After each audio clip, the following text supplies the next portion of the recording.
Y'all ain't get it.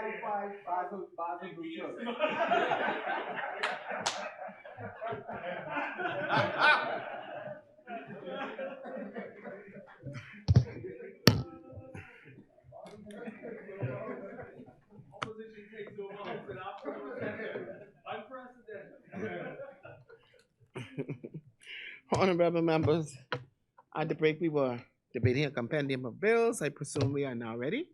As many. The chair recognizes the honorable member for St. Barnabas. Thank you very much, Madam Speaker.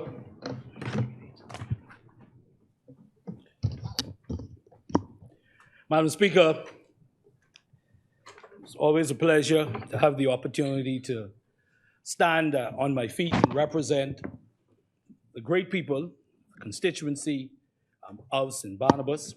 I thank Almighty God for allowing me to wake up this morning to continue to do His will for my life, which includes being the best husband, the best father, and the best citizen that I can be for my people, as I'm sure we all are trying to be, Madam Speaker.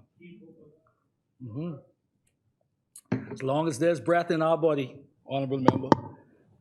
Madam Speaker, I intend to be very, very brief.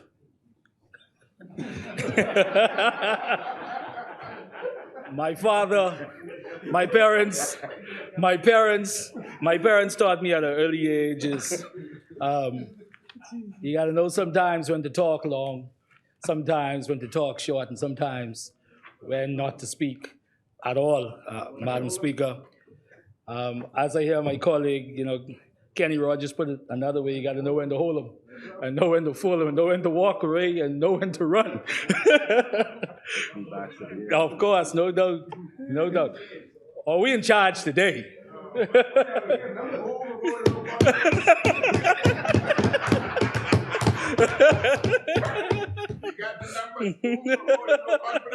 Madam Speaker, up front, let me express. Now wait. Now you know I'm the deciding factor. Let me express.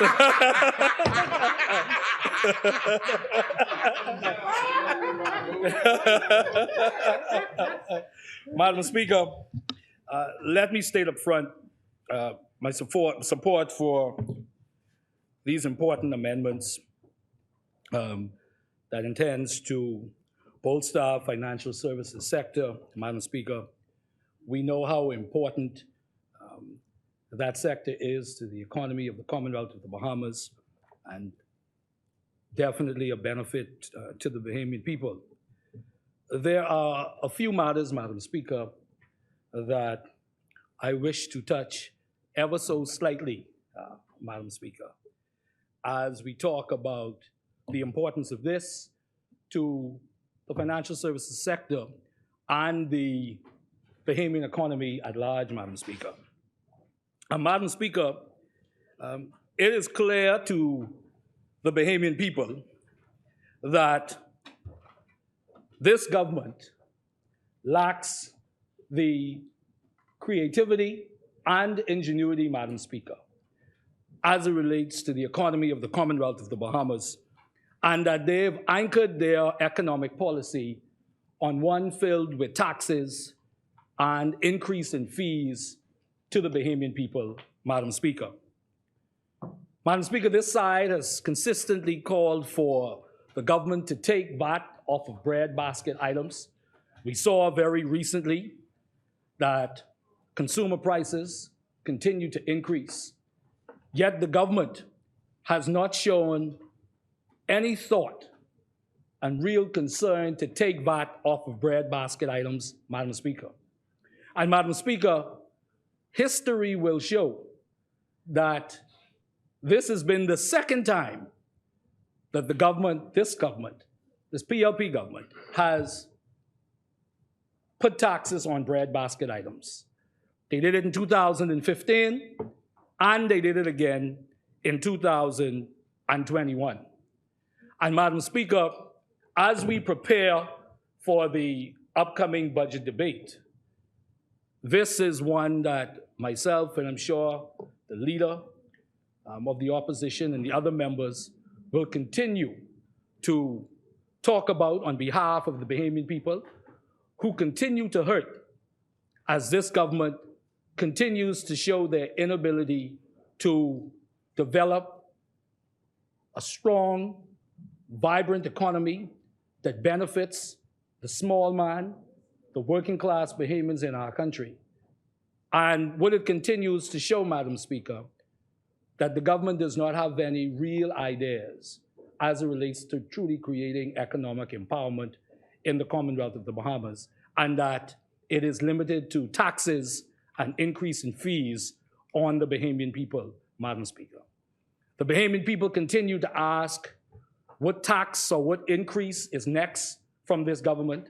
And incidentally, Madam Speaker, you know, during the campaign, the last campaign, the government said, well, at that time when they were in opposition, that if you elected the Free National Movement, it is likely that taxes will go up.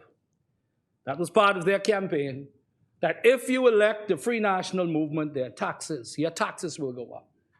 Very ironic, as they say, Madam Speaker, because it's been this government that has increased the tax burden on the backs of the Bahamian people. And the Bahamian people, they aren't fooled. And if this government continues to sleep on the Bahamian people, beware.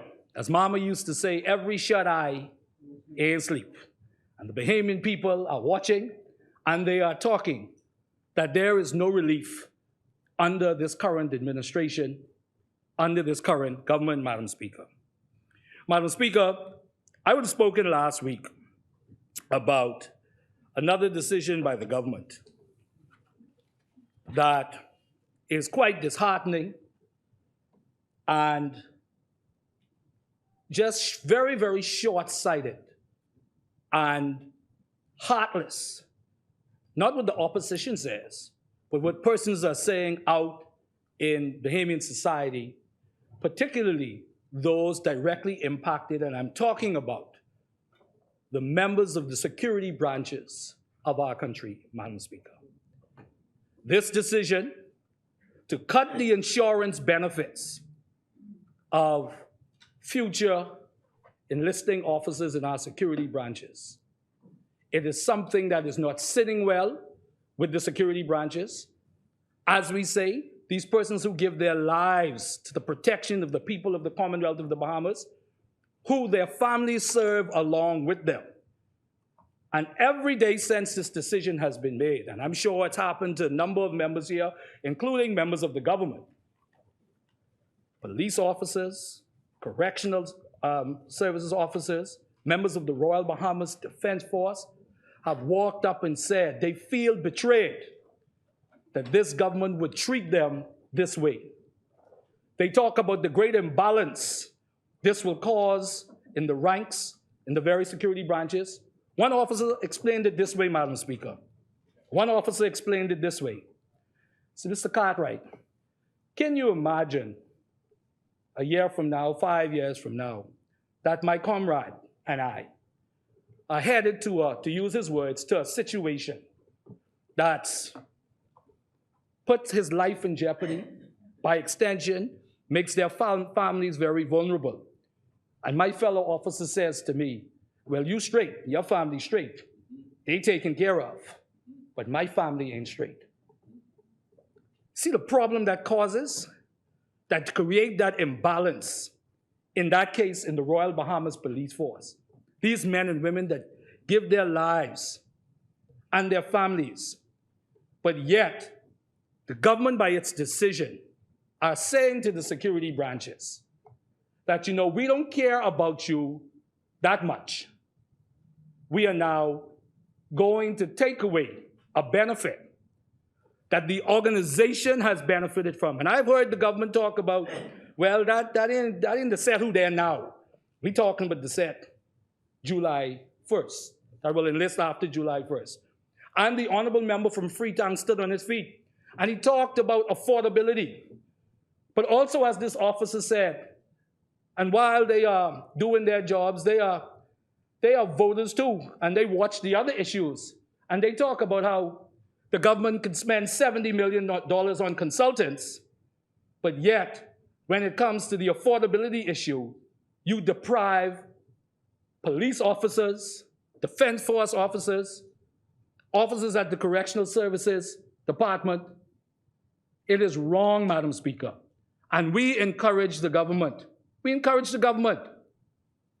to reconsider its policy position, to reevaluate, because the men and women of the Royal Bahamas Police Force, the men and women of the Royal Bahamas Defense Force, the men and women, Madam Speaker, who are at our prisons to this day, are now wondering what kind of government does this to their bold and their brave and their courageous, some of their greatest sons and greatest daughters, Madam Speaker. And I'm sure there are members of the government who, well, all of us have family members in all of those security branches. Some members of the government were, in fact, members of the security branches and know the impact that this is going to have on their lives and the integrity. And when I talk about the integrity of the organization, how the security branches and these organizations, how they work, and the morale, and those things, just like this policy that is going to impact, by virtue of what has been shared to me, and I'm sure many others, how it impacts the morale of these organizations, the morale of these officers. And the good thing is, as good soldiers as they are, they are going to be very careful of where they express this. But the truth is, they pull you on the side and they tell you exactly how they feel about this. And as we know, there are many ways to show and express how you feel about what a government is doing. And that day will come, Madam Speaker. And Madam Speaker, I just want to read, Madam Speaker, two statements. One by the Royal Bahamas Police Staff Association, and the other by the Correctional Officer Staff Association. And I want you to listen. I want the Bahamian people to listen to the frustration, the exasperation, the great pain members of the security branches feel as it relates to this policy. Members of the Police Staff Association, let's be fair to law enforcement.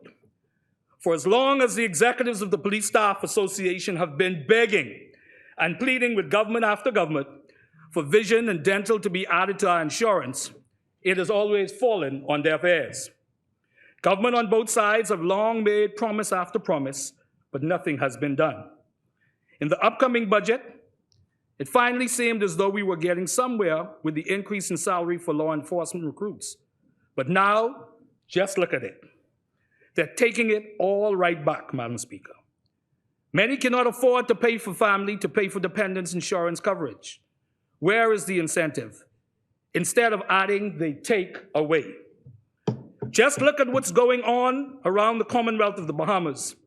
While it is an amazing accomplishment, and not to minimize it, but this 50th anniversary of independence celebration and the millions upon millions of dollars that is being wasted has to be recouped from somewhere.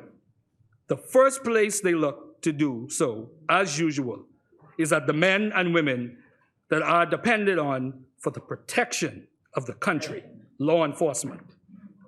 The average law enforcement officer serves his country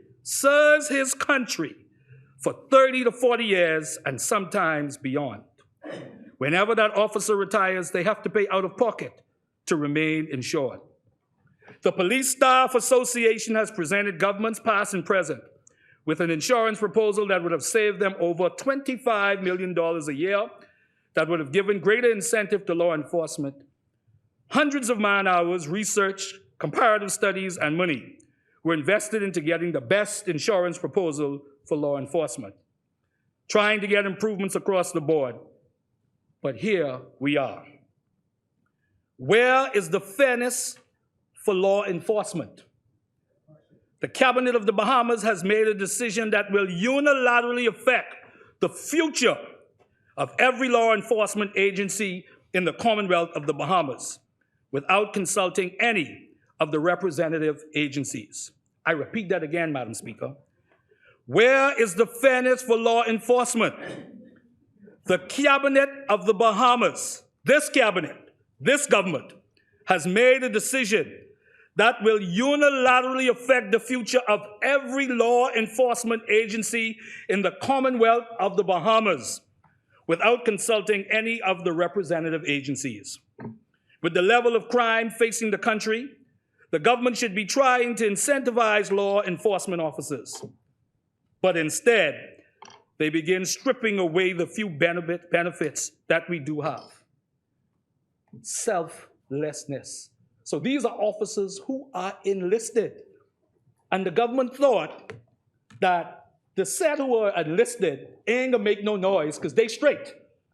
But they continue to show their selflessness as they think about comrades that they have not even met yet. But they understand the importance of this benefit to their organization. They continue to show their courage and their bravery. What's next? It goes on. I cry shame on them for the blatant disrespect this government has continued to show towards law enforcement. Blatant disrespect. Blatant disrespect, not our words, the words of the Police Staff Association. Things have to change, and they definitely will. Continue to stand by for further updates as we await the next chapter. Thank you for your continued support as we serve the protectors with pride. Madam Speaker, that is a sobering indictment on this government. Not the opposition, we ain't stir up nothing.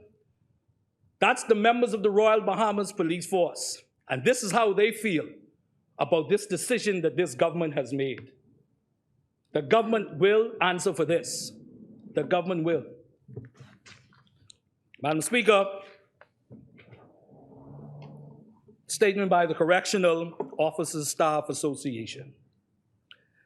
The government of the Bahamas, this government, has made a decision that will unilaterally affect the future of every officer whose agency falls under the security branches. Many of us are not concerned because we are not affected by these changes, but this is a cause to be alarmed. We have been lobbying for dental and vision to be added to our insurance plan for years, and the requests have fallen on deaf ears thus far. One can only wonder what else is in the pipeline to be taken away. It simply shows that the increase to recruit starting salary from 18,000 to 20,000 was given, but not without consequence, Madam Speaker. It would cost over $700 monthly per dependent if an officer decides to carry on with the coverage. So what they have said is there was an increase. And while they was feeling good, and they've been feeling good about the increase, now they realize the bait and switch. Apart from individuals having an opportunity to serve their country, our insurance has been a staple for decades and is one reason, if not the primary reason, that attracts young men and women to these various agencies. There is no justifiable excuse that we can accept. The decision was made with no regard, discussion, or consultation with various unions or associations. We refuse to accept the government can no longer afford it. We refuse to accept that the government can no longer afford it. While this is a huge and proud moment for our country, millions of dollars is being spent on our country's 50th anniversary, while the very same agency who are now being slapped in the face, not my words, being slapped in the face, are expected to perform in these festivities. We cannot allow this coverage to be downgraded and remain silent. If we do not act, the next step may be we who are not affected by the change may no longer be allowed to add dependents. We do not know, and we are not prepared to leave it up to chance. The Correctional Officer Staff Association has made contact with another major security branch agency and expect to reach out to all by early next week. Thus far, we both share the same position, and the consensus is exactly the same. These actions are nothing less than disrespectful. Madam Speaker, these actions are nothing less than disrespectful. The government has to look at itself and consider this heartless act, not that the opposition is talking about, but that the men and women of the Royal Bahamas Police Force, the Royal Bahamas Defense Force, officers of the correctional services, and others have great concern about. We will stand up against this decision, whether it be collectively or independently. This is not a fight the association alone can win, as we work on a strategy to address this issue.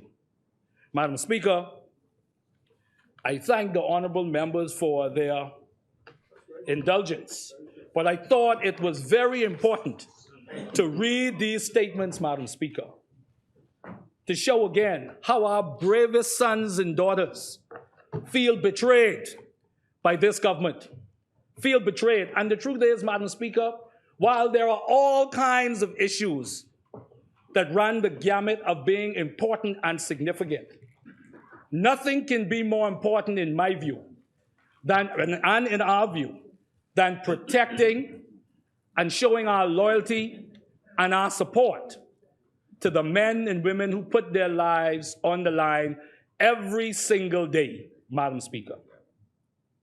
Madam Speaker, I thank you very much for this brief intervention. I pray that, Madam Speaker, that the government reconsiders its position, and I want the members of the Royal Bahamas Police Force, members of the Royal Bahamas Defense Force, and other security branch members to know that the opposition, led by the Honorable Michael Pintard, supports them.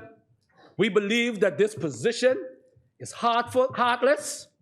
We believe that it is disrespectful, and we believe that it is a slap in the face of the men and women that give their lives every day. Our families, our mothers, our sons, our uncles, our aunts. These people aren't foreign to us. These are people we see every day, that we are glad when we hear their voice, because we know that despite their duty, their selfless duty, that they were not affected today by some perilous situation, Madam Speaker. Madam Speaker, I thank you very much, and God bless the Commonwealth of the Bahamas.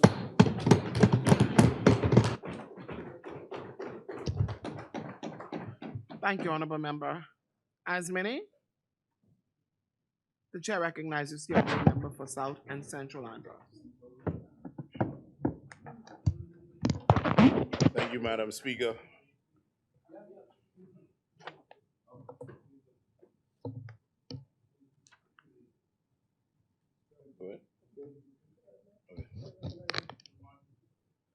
Good afternoon, Madam Speaker. Standing representing the great people of Mangrove Key, Central and South Andros, as we move to the debate on the amendments to these bills. I wish to also join at this time, Madam Speaker, my colleagues, to offer condolences to the member of Garden Hills, Mr. Mario Boleg, and his family on the passing of his brother.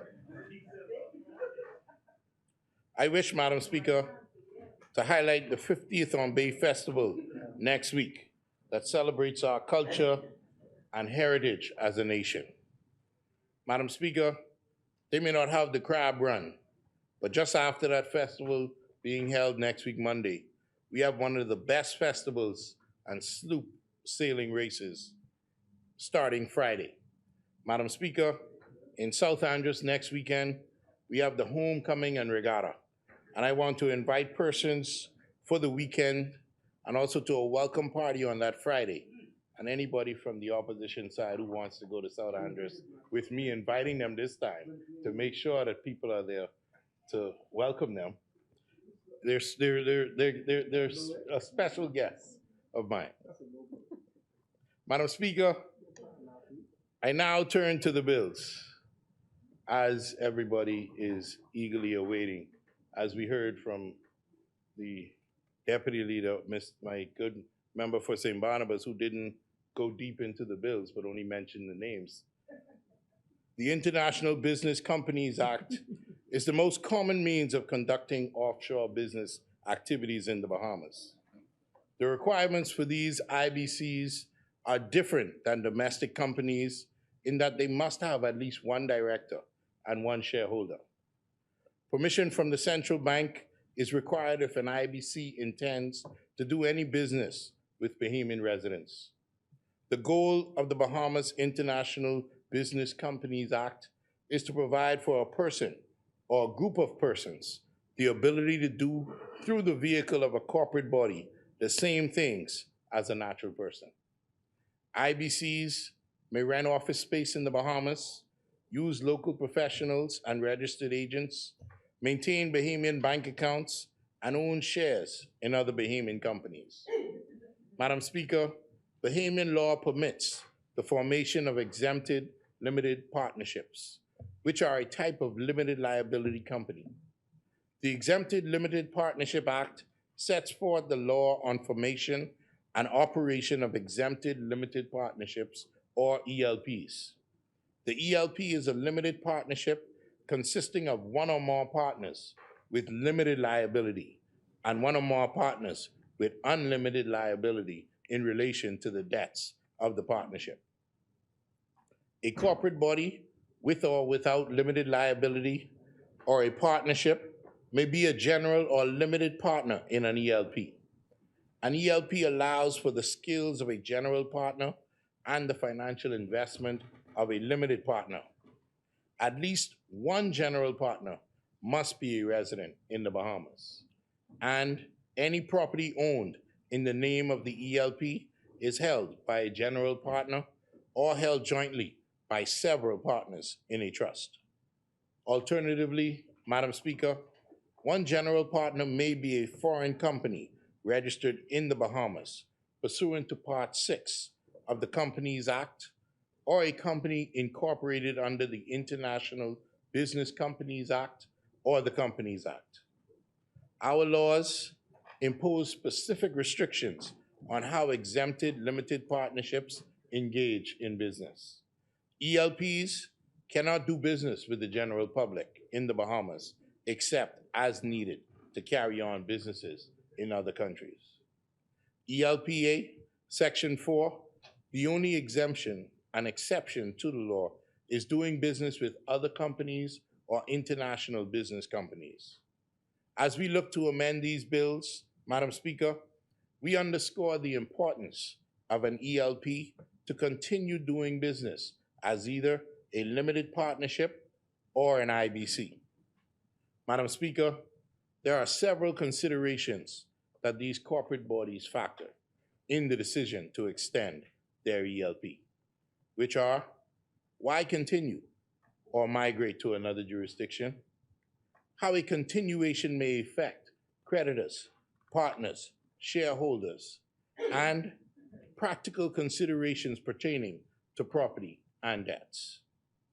The Act, Madam Speaker, is clear as to the effect of conversion, and it is important to note that conversion does not relieve a converted entity from liabilities or obligations incurred preceding the conversion to an IBC Limited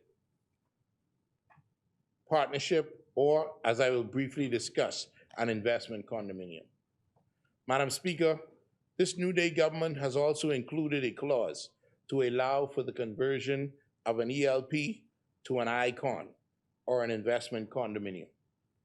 For the benefit of my constituents, Madam Speaker, I wish to explain that an investment condominium is the contractual relationship between one or more participants who have pooled their assets for the purpose of operating as an investment fund as defined under the Investment Funds Act. The ICON possesses no distinct legal personality except for the purposes of the legislation. It is able to hold assets in his name, enter into agreements in his name, and sue or be sued in its name, Madam Speaker.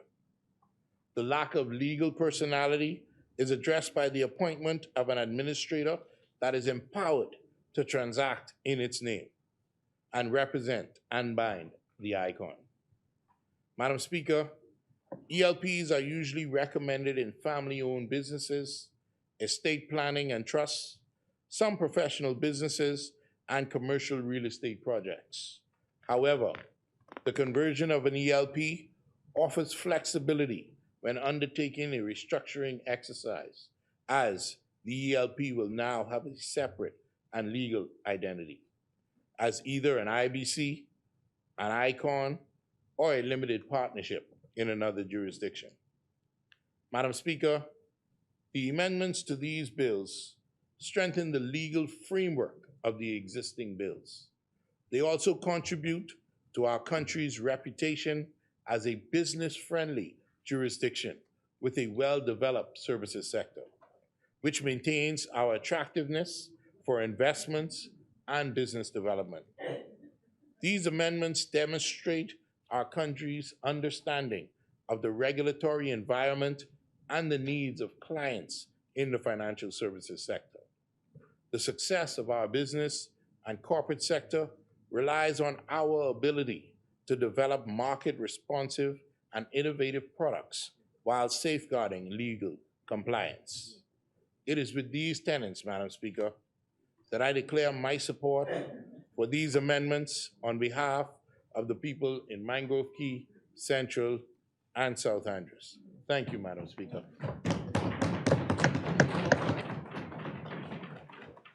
Thank you, Honorable Member. Asmini?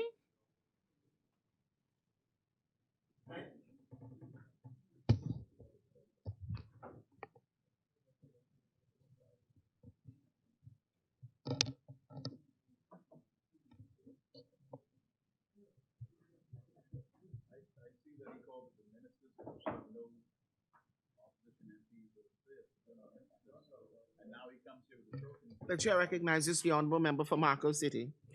Thank you. Thank you very much, Madam Speaker.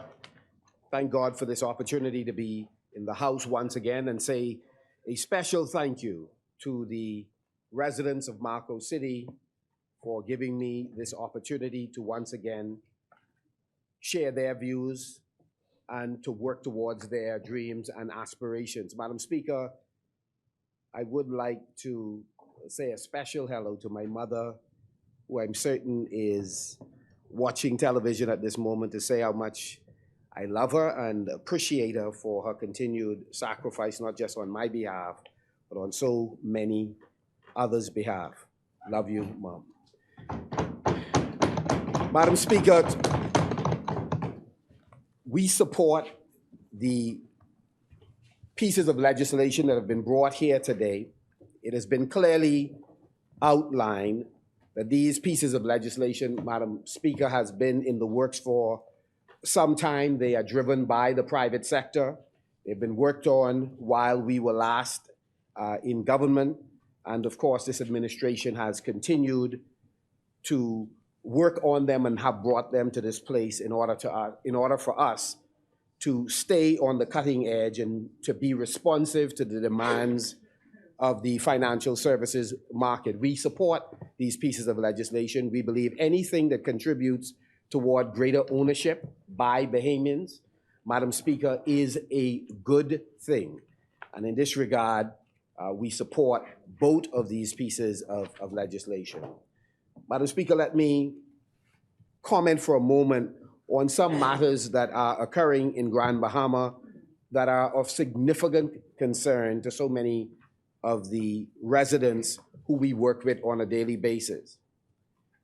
Madam Speaker, I had the good opportunity to go to Port Lucaya last week to attend a meeting, and also, Madam Speaker, to tour a portion of the straw market and to look at the museum, Madam Speaker, which it's ironic because this visit was on the heel of us discussing salvaging in the Commonwealth of the Bahamas, and I had an opportunity to visit the facility in Grand Bahama. That is that clock right?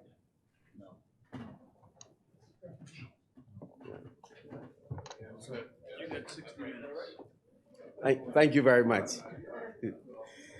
I know time running out on the PLP, but I didn't expect it to be running out on me.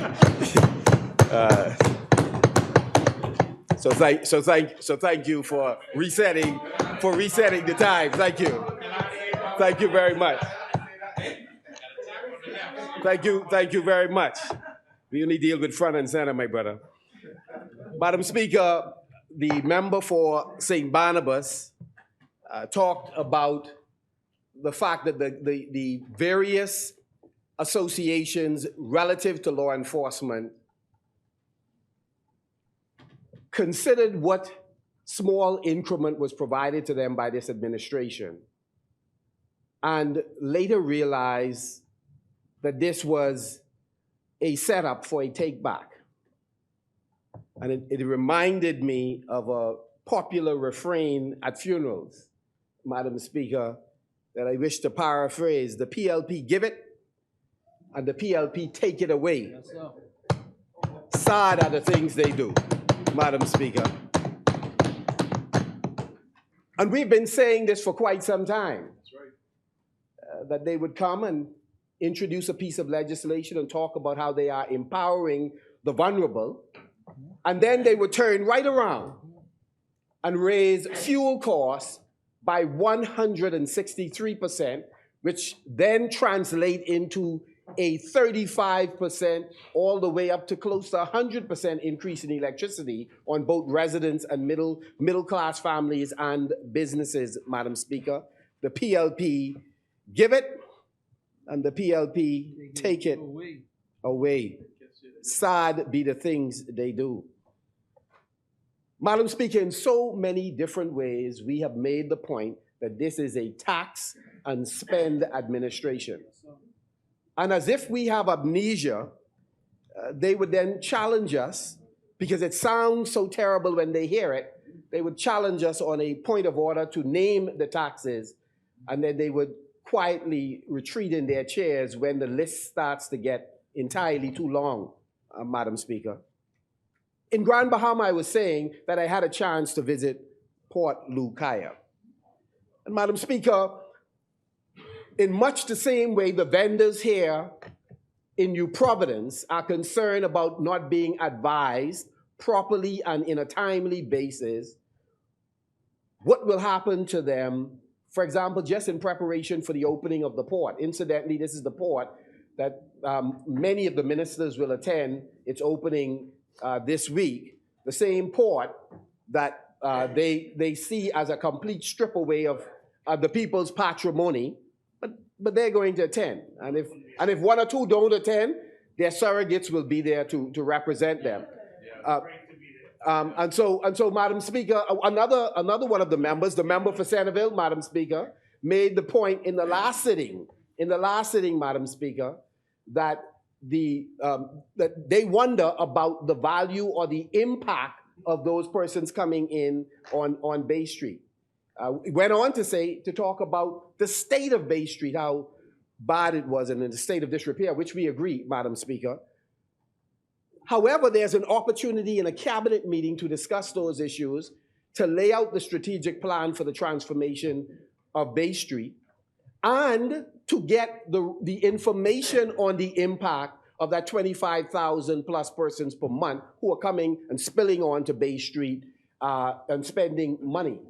So there's no need to speculate. If cabinet colleagues are talking, they are able to talk about the plan that is in train, which the member for Exuma and Ragged Island has talked about fairly extensively, and how the government intends, along with the stakeholders, to transform Bay Street, not just going west, but going east as well, Madam Speaker.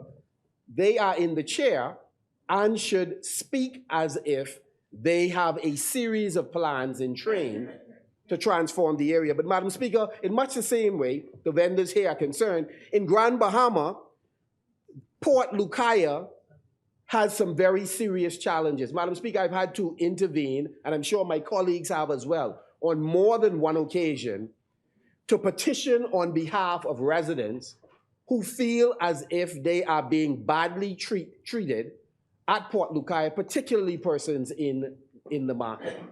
Madam Speaker, we have to, Madam Speaker, we expect the government to be vigilant in talking with, working with, putting pressure on the owners of Port Lucaya to address the infrastructural issues that exist there, the flooding that occurs, particularly since there isn't proper repair of the roadways and a number of areas there. So if it rains, definitely the few tourists that do come are not going to be able to properly access some of the stores. And also, there is a need for the government to work in tandem with Port Lucaya in terms of promoting the space so that there could be increased traffic that's driven there to give the vendors an opportunity to do well. They say they do not believe they are getting sufficient support from the ownership of Port Lucaya and by extension the government. The chair recognizes the honorable member for Pine Ridge. Office, we met with Port Lucaya vendors, and we even initiated a relief package for the Port Lucaya vendors.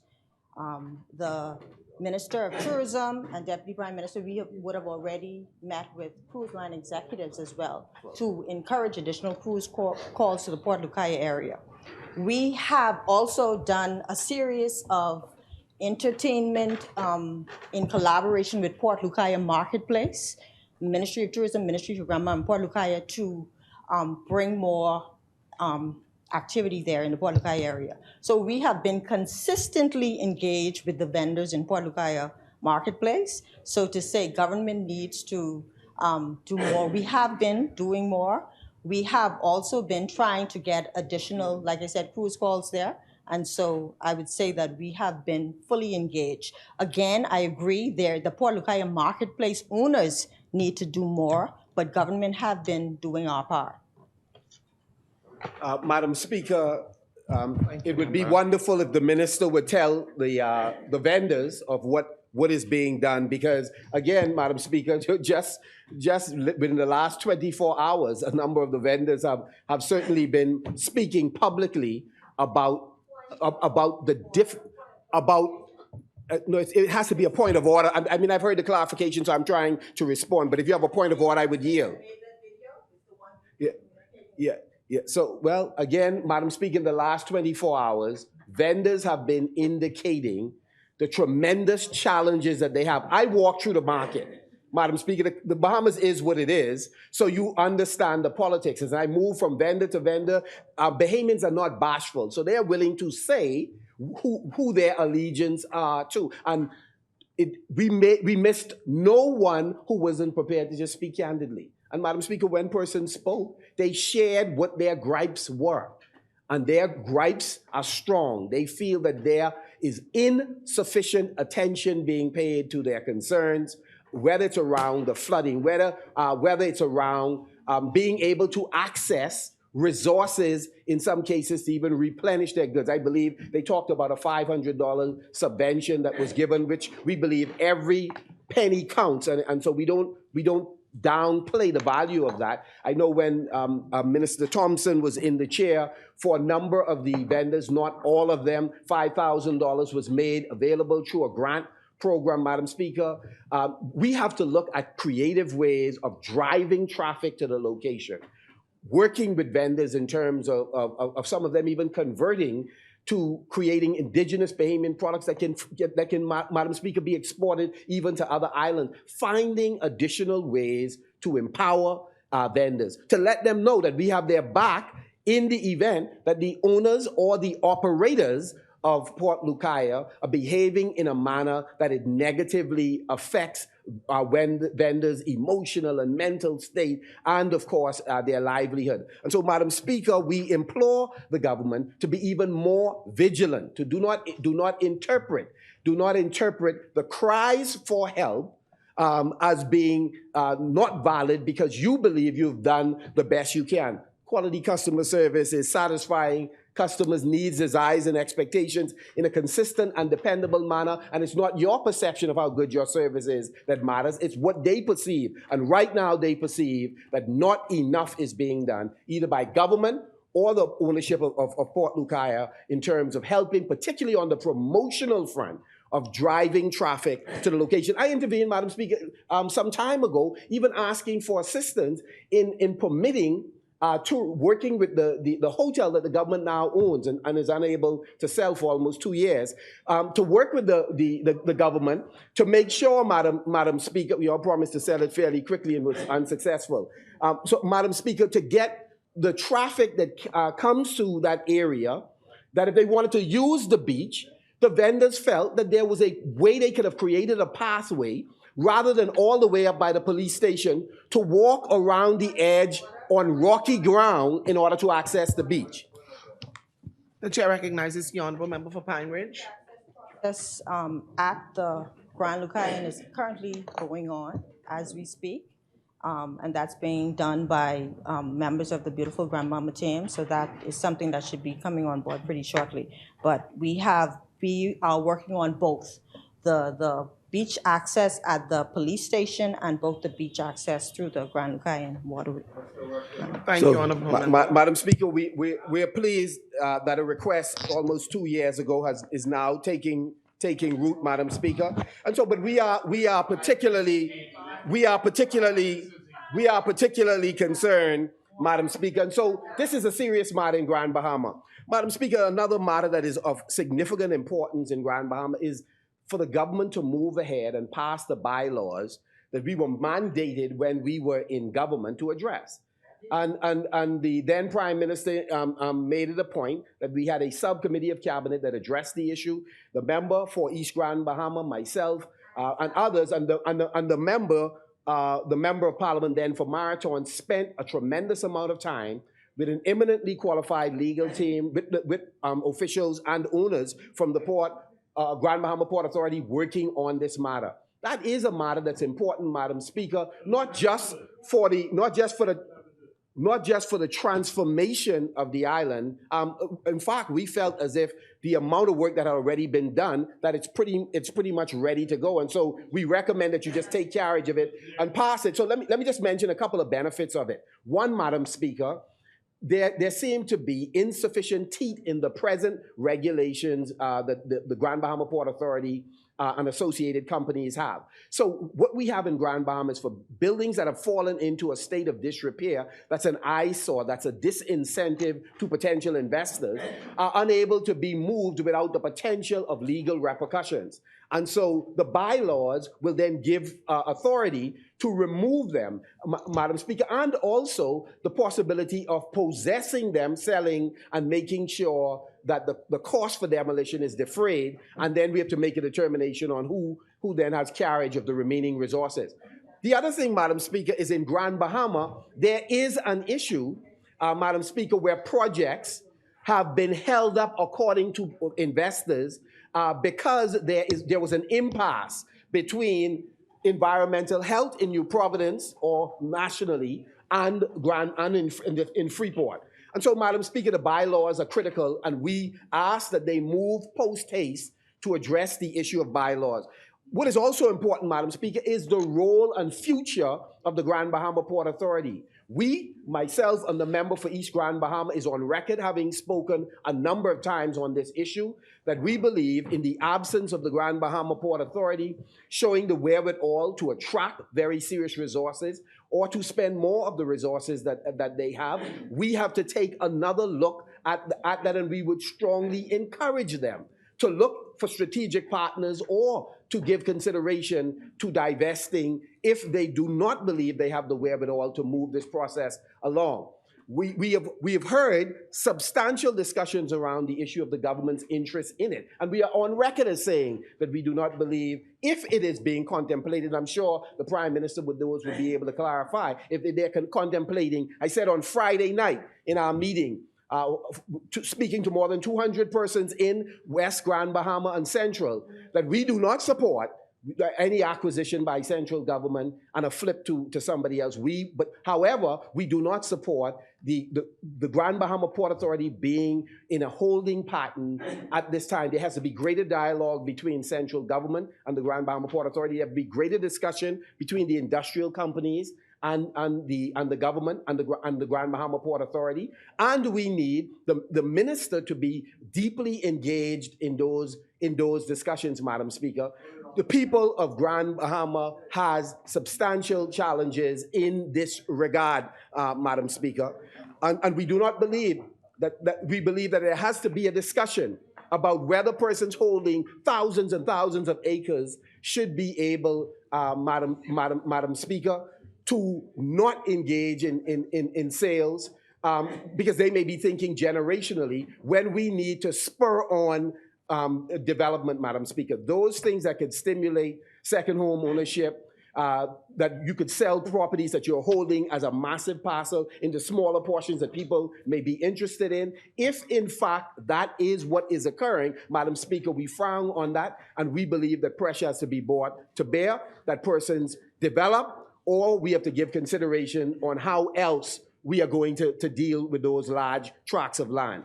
And so we are open to engaging in that discussion, to hearing the best possible ideas, Madam Speaker.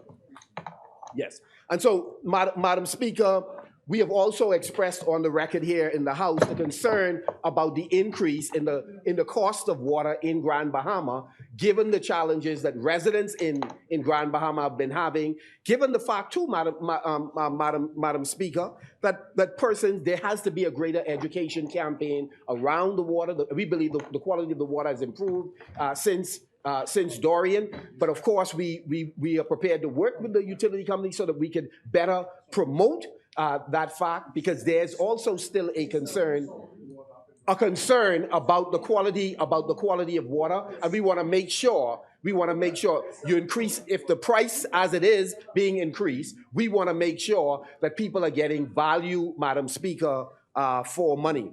Madam Speaker, I had the opportunity to speak to one of the ministers opposite who is investigating for us, and we're investigating. We are hearing that there is consideration being given to continued blasting and expansion of operations that would include mining, particularly in the Western Grand Bahama community, central to west. And we having spoken to one of our colleagues opposite, we are prepared to stand with the government to ensuring that mining does not expand and the blasting does not expand. When we were in the chair, Cabinet rejected the expansion across the street of a company that was minded to increase their blasting in West Grand Bahama. We want to make sure, Madam Speaker, that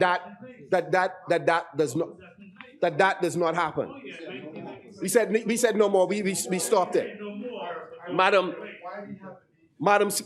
Speaker, let me turn my attention for a moment to the green paper that has been mentioned. Madam Speaker, there is a significant, just before I do that, Madam Speaker, there's a significant concern on the eve of this hurricane season, Madam Speaker, that insufficient work has been done in Grand Bahama and Abaco relative to hurricane relief. Madam Speaker, when we were in the chair, much was accomplished in terms of assisting residents in home repairs and, of course, providing assistance for the most vulnerable through a social safety net. But Madam Speaker, despite the employment assistance, which we did, the employment assistance, despite the massive food program in Grand Bahama and, of course, assistance in Abaco. Despite the thousands of homes that were repaired, we did not get everything correct. Thousands of homes repaired in Grand Bahama and Abaco, right? Right? So, Madam Speaker, despite the fact that we did not get it all right, and some things, quite frankly, we got wrong. The worst year under us in Dorian relief is better than the best year under this PLP administration, Madam Speaker. There are persons, there are families who have been promised elaborate announcements and promises were made in multiple ceremonies that were held. And Madam Speaker, we supported the ceremonies because we believe what was done by this administration in those ceremonies was important, Madam Speaker, to stand with people, to express to them how much we care, how concerned we are. And the government indicated it recognized that there were some things that were not yet done that they would take care of. Unfortunately, Madam Speaker, those things did not happen. I sat in the memorial service. My colleagues sat in the memorial service.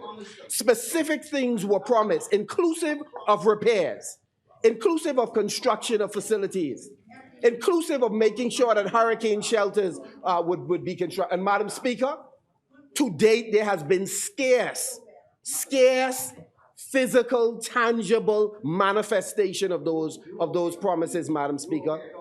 Ministry of Finance has to empower the DRA with concrete resources to make a difference, Madam Speaker.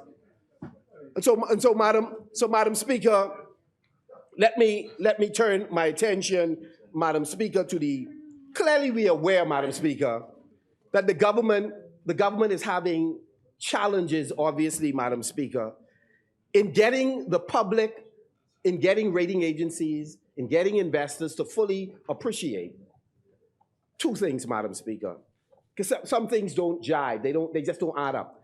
The government continues to tell the public that they are ahead of revenue projections, that they've had a surplus, that the economy is doing well. Now, we believe that the economy has come roaring back since, Madam Speaker, since the pandemic has dissipated in a substantial way. Pent-up demand has, in fact, produced tremendous economic activity. But despite the revenue having apparently increased, what must happen since the deficit has widened is this government must have been increasing spending. So expenditure seems to continue to outstrip revenue, and the deficit, Madam Speaker, continues to widen under this administration. So, Madam Speaker, it brings me to this point. The government is finding creative ways, every opportunity it gets, to levy some sort of fee, some sort of tax, or an overly aggressive approach to claw funds from residents and business and transfer the funds into the coffers of the government, who have demonstrated they are not good at managing, they're not prudent in how they manage our money. So, Madam Speaker, if I was a betting man, and I am not, Madam Speaker, and I had to bet on the ingenuity of the Bahamian people or the ingenuity of this New Day government in managing scarce resources to make sure people eat, to make sure that they could restore their life in Grand Bahama and Abaco to a sense of normalcy, Madam Speaker, I would bet on the Bahamian people and the Bahamian businesses. The chair recognizes the honorable member for Bain and Grantstown.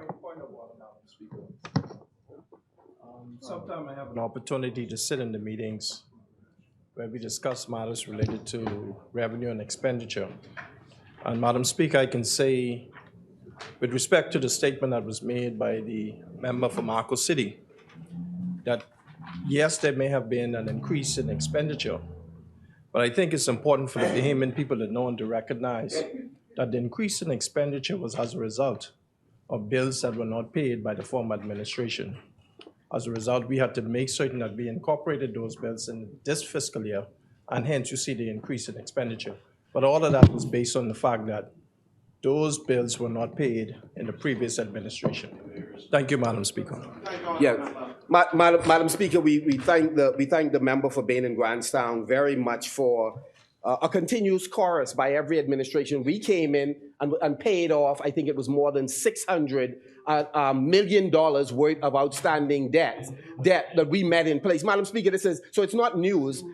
It's not news that he has provided, but we appreciate his intervention nevertheless. Madam Speaker, let me speak briefly to the Green Paper on corporate income tax and our position. I believe the member for East Grand Bahama litigated this matter very well, Madam Speaker. So let me say this, so it doesn't get lost in the minutia of some of the technicalities this administration would wish to raise.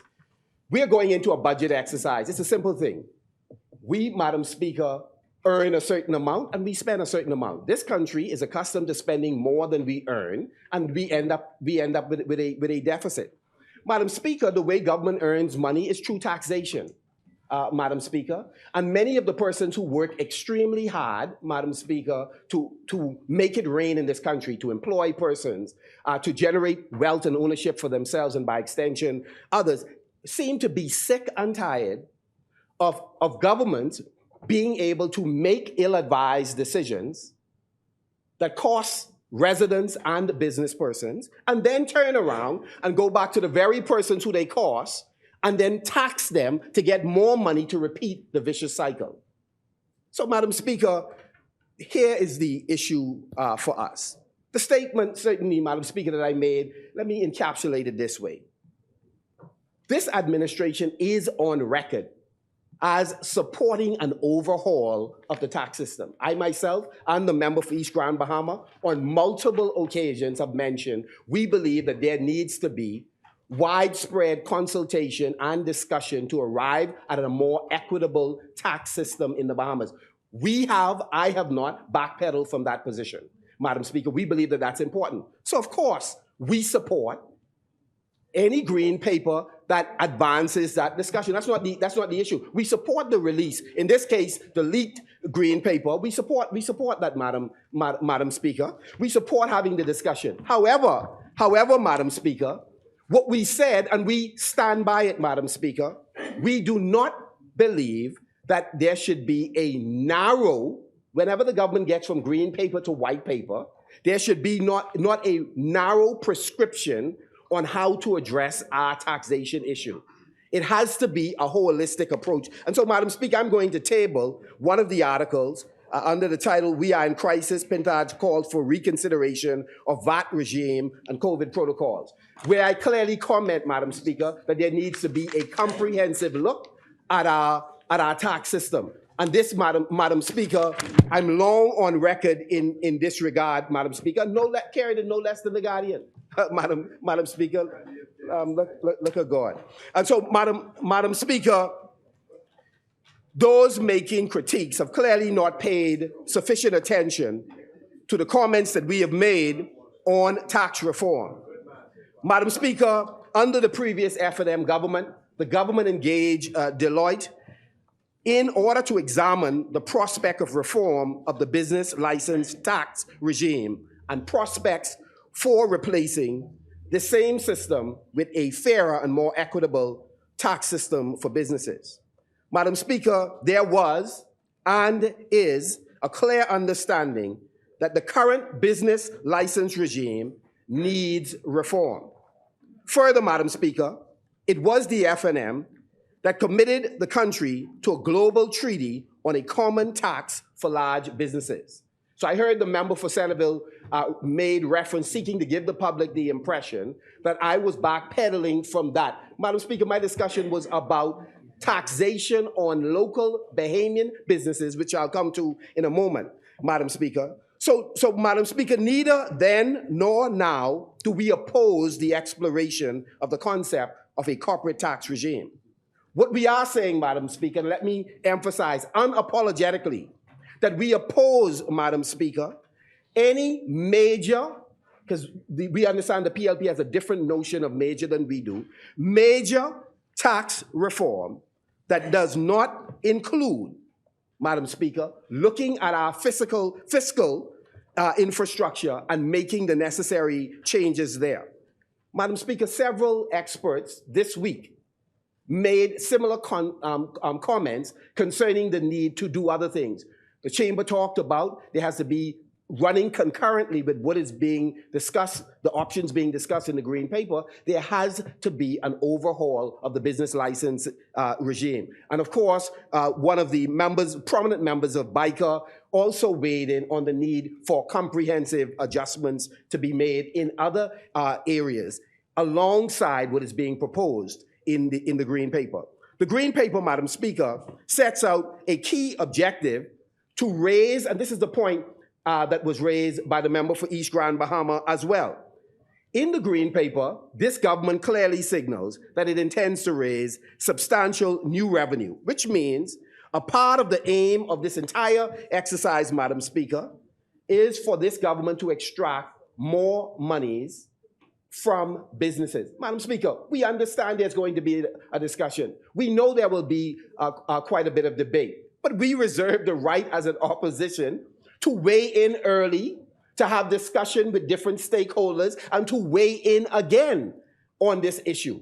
Nothing prevents us from doing so, Madam Speaker. So I'm not sure why his and their knickers would be in a bunch, Madam Speaker.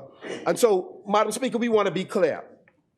We will not support any or expanded taxes on the Bahamian people unless this government is prepared to open the books and show us how they are spending money. I find it interesting in some of the critiques of what has been said already, Madam Speaker, that they would not focus on the fact that we are concerned that this administration, Madam Speaker, is not transparent, not accountable in many instances on how they are spending the people's money.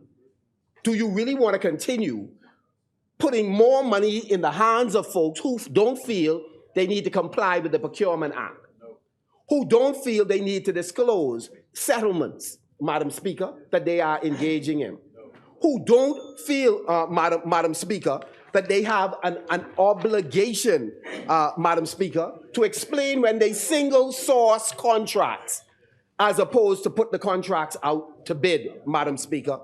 And so, Madam Speaker, our concern is that this government, while we engage in discussions with them, we must put pressure to make sure that they become compliant with the legislation that has been passed. It has already been litigated, Madam Speaker, that the Procurement Act, they've been in violation of that, and even when they amended it, they sought to gut the Procurement Act.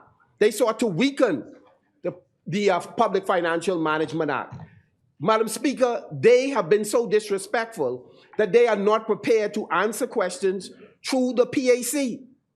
So you have the executive seeking to dictate to the legislature so that the legislature cannot discover how the money we have approved in this place are being spent by various ministries. And so, Madam Speaker, we support ongoing discussions to reform our overall tax system, but we will not be quiet on the subject, on this government being more transparent, more accountable, open to sharing information about how they are spending, Madam Speaker, the people's money.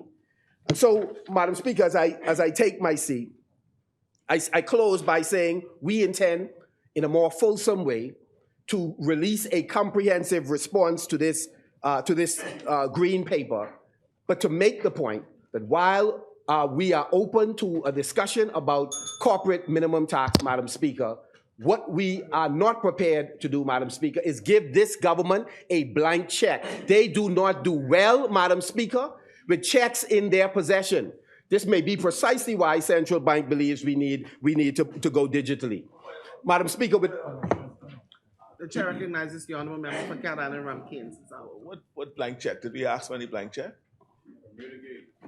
Did we ask you for any blank check? We don't want any check from you. What we wish you to do, right, be responsible and respond to the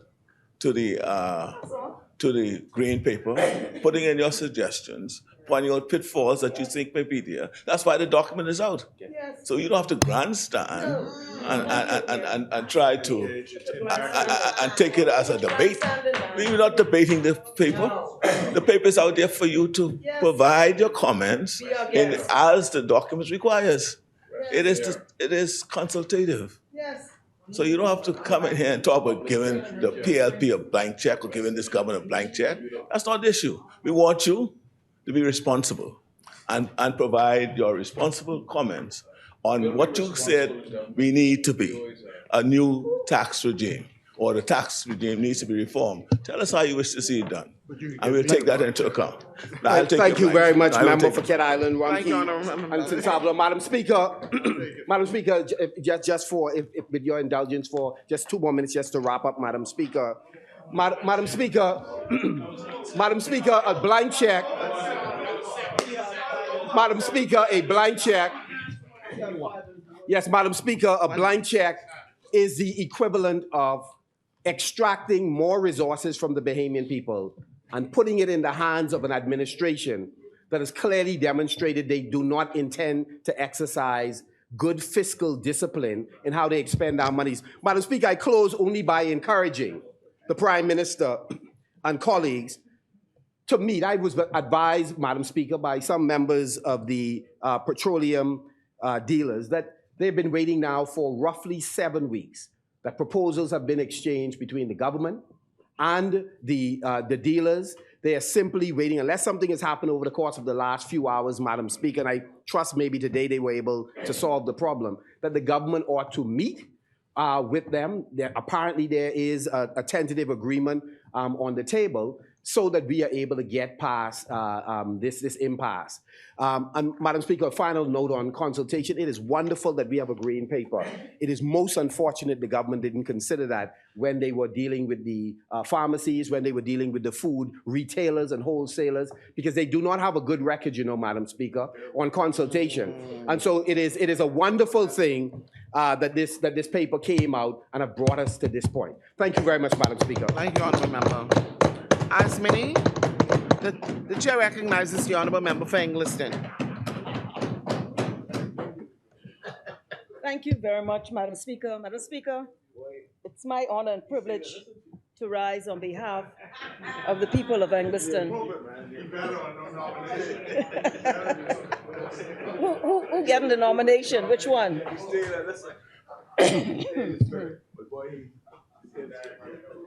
Madam Speaker, I rise. Foxhill is going out with a bang.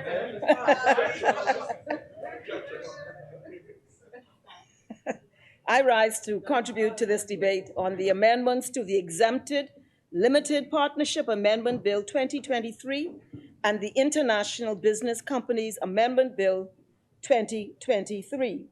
And based on what we've heard from the opposition almost ad nauseum, except perhaps for East Grand Bahama, I want to bring us back to the purpose of this debate, which is this legislation. And also, it's very good to know that those who did bother to speak to this bill in any kind of substantive way have indicated their support for these amendments. And I just want to quickly go over the amendments. We've heard it, but I just want to re-emphasize, particularly after all of that we just heard. The amendment to the Exempted Limited Partnership Bill seeks to provide for A, the continuation of an exempted limited partnership as an international business company, and B, continuation of an exempted limited partnership as a limited partnership in another jurisdiction. The amendment will also provide for the transition of the exempted partnership's assets, liabilities, and pending legal proceedings to the international business company or the limited partnership in another jurisdiction, as the case may be. The amendment to the International Business Companies Bill seeks to insert a new Section 84C into the Principal Act to provide for the procedure of converting an exempted limited partnership incorporated under the Exempted Limited Partnership Act, Chapter 312, as an international business company under the Principal Act. Clauses 3, 4, and 5 of the bill seeks to repeal Sections 91 to 130 Section 137, and Sections 142 to 163, respectively, of the Principal Act. Clauses 6 of the bill seeks to repeal subsections 5 and 6 of Section 176 of the Principal Act.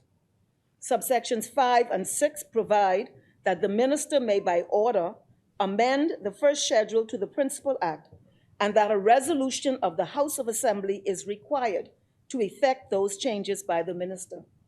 The deletion of subsections 5 and 6 would then mean that the first schedule would only be amended by an act of Parliament. And I think these amendments, Madam Speaker, are focusing on the financial services sector in this country, which is one of the major pillars of our economy. And so it is very critical that we ensure that this sector remains competitive in a very complex environment and challenging environment. And we would have seen that with the black listings and all of the challenges that are encountered in our practices and our legislation, et cetera, as it relates to external states. And to a large extent, the waters are very turbulent. And so this legislation is being put in place to create an amenable environment for the dynamics of international corporate business in this, and in this sector, Madam Speaker. We see examples of the synergy between the private and public sectors, the stakeholders, as key contributors to the shaping of policy.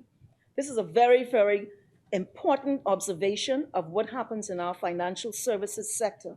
That synergy between the state, the government, and stakeholders, which seeks to craft our policies and legislation which allows a successful positioning of the Bahamas in the financial services sector. Now, Madam Speaker, we've heard a lot of political rhetoric in this House. And in my view, this rhetoric has limited value because the problem is the members opposite have no credibility. None. None. And we know, and just to deal with their credibility challenges, it's just so many. I don't even know where to start. Let me just say this, right? No one believes that in my view, that the side opposite offers any hope for the future of this nation. No one believes that. Madam Speaker, they were just there. We ain't forget. The member for Marco City was in the cabinet. I mean, let me just go through one or two of those things. The member, for example, in 2018, I heard the member for Kalani talk about tax and road traffic, etc. I looked in 2018, and that was probably the most startling example of what they were up to in this country. In 2018, the then government announced, here it is, and to the shock of even their own members, that they were increasing the level of VAT on the backs of the Bahamian people from 7.5 to 12% overnight, including on bread basket items. I hear the member for St. Barnabas, it was on bread basket items. So I don't know what he's talking about, who do it twice and who do it 3 times. On bread basket items. Additionally, in that particular budget, there are taxes or increase in fees in road traffic matters. And so, I don't know what point is being made when you yourself did these things. This administration reduced VAT to 10%.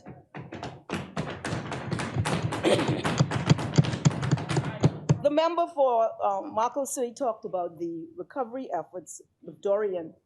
And I just want to say that I will only say this, the thousands of houses that he said was built. I remember were repaired, thousands. Now people of Abaco and Grand Bahama, okay, you hear what's being asserted? Thousands. But I remember in this house, and I happened to find the report, the then former Deputy Prime Minister, he just stepped down. And he said in this Parliament that for him, it was a national embarrassment that many of his constituencies in East Grand Bahama, where these thousands of houses were done, that they were exposed to the elements and insects while 40 domes sit in containers in High Rock. And he talked about them living in tents and all of that. So to come in here now and be this sort of proverbial voice of this fantastic reality, when you yourself, when you were there. No, point of order, what's the point of order?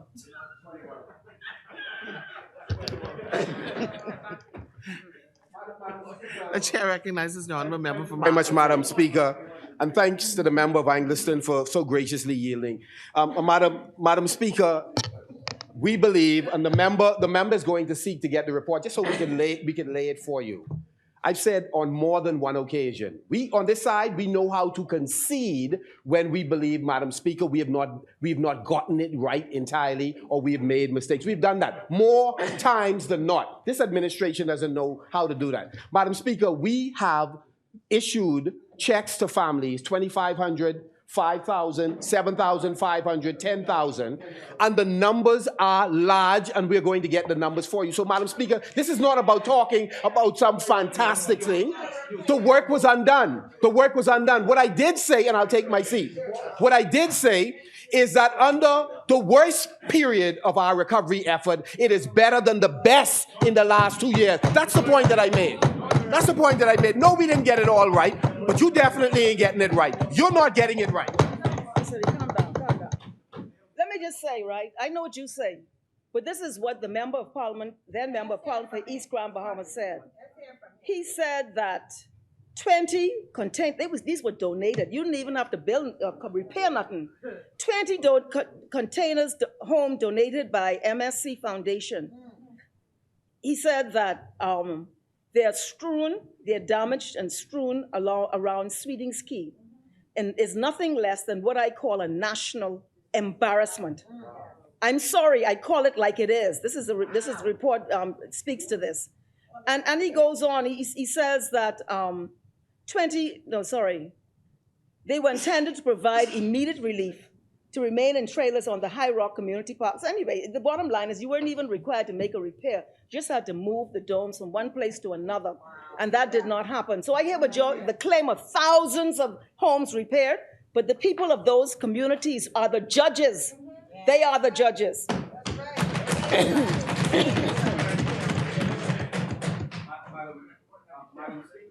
Again? Chair recognizes the honorable member for Marco City. Madam Speaker, what the member for Angliston, Madam Speaker, and her colleagues actually have access to the documents and all of the homes that were repaired. They could, in fact, refute the claim that we have repaired far more homes and we didn't get it all right than they have just by laying the record because it is in their possession. Madam Speaker, they have come to this House on multiple occasions and have apologized for not being able to get around to repairing homes that they have promised to repair, Madam Speaker. And so all we are saying is our people need help. I raise this matter because, Madam Speaker, we are on the eve of another hurricane season. And so, Madam Speaker, we want the government to move post-haste to help a number of persons return to a life of normalcy. And just as an aside, Madam Speaker, the people did respond. Yes, we are in opposition. In one of those islands where we were battered by the hurricane, 3 of the 5 seats survived because they knew we were still fighting. We didn't get it all right, Madam Speaker, but we're still in their corner. That's why I'm here today and my colleagues asking them to make sure they repair these homes they have committed to repair. Thank you, honorable member. Madam Speaker. No. What is the point of order? No, Madam Speaker, they cannot be going one speaker. You had your time. It's my time now. You had your time. No, you had your time. You had your time. You had your time. No. Sit down. Are you yielding, honorable member? I'm not yielding. I'm not yielding. No, the member No, has you don't indicated clarify. that she refuses to The yield. two of y'all gotta speak. You have a leader, you know, your leader just spoke. You gotta talk to? What's going on here? Oh, okay. All right. I understand. I understand. No, we understand on the side. But Honorable member, honorable members. Clarity, Madam Speaker. Madam Speaker, just a point of clarity. The honourable member, my good family member from Ackland's over there, the honourable member was incorrect in saying that we put VAT on bread basket items. There was an exemption in 2018 on bread basket items. The only government to put a tax on bread basket items was the PLP in 2015 and the PLP in 2021. Thank you, Madam Speaker. Thank you, honorable member. Obama administration put VAT on bread basket item and later exempted it for their political purposes, I'm sure. But they imposed VAT on bread basket items. Thank you, honorable member. Now, Madam Speaker, the member, I just want to say that the member then member of East Grand Bahama said that your efforts were an national embarrassment, not just an embarrassment to him, but a national embarrassment. So I hear the arguments in here, but I just want to set the record straight. When you come in here and pontificate about all of these lofty places and ideals, you come from a place that is less than desirable. And I just want to put that on the record, Madam Speaker. The last 4 years, as I've said, they were disastrous. Absolutely no vision. I know you think that because you come from an era pre-1967, but we're talking about something else here now. No vision. No vision. No vision. And yeah, okay. He says daddy was a UBP? No, Johnny, no. Let's say, I wouldn't even repeat that.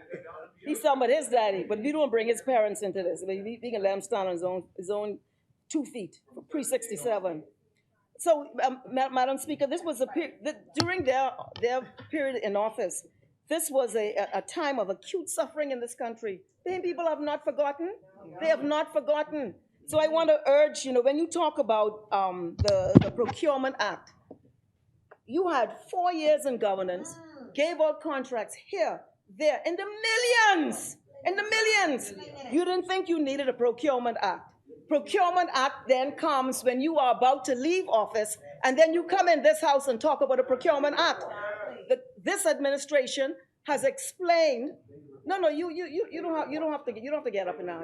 This is not about you. This is Angleton now. No disrespect to you now. And we have explained that the legislation was so complex and burdensome, it was almost impossible to navigate that legislation. But they didn't put it in place as a priority for the administration, but now it's a priority in their articulation, because this is more of the same of how they say one thing and do the next, Madam Speaker. And Madam Speaker, the member talks about the corporate tax, right? And I'm confused. Corporate income tax, I'm confused.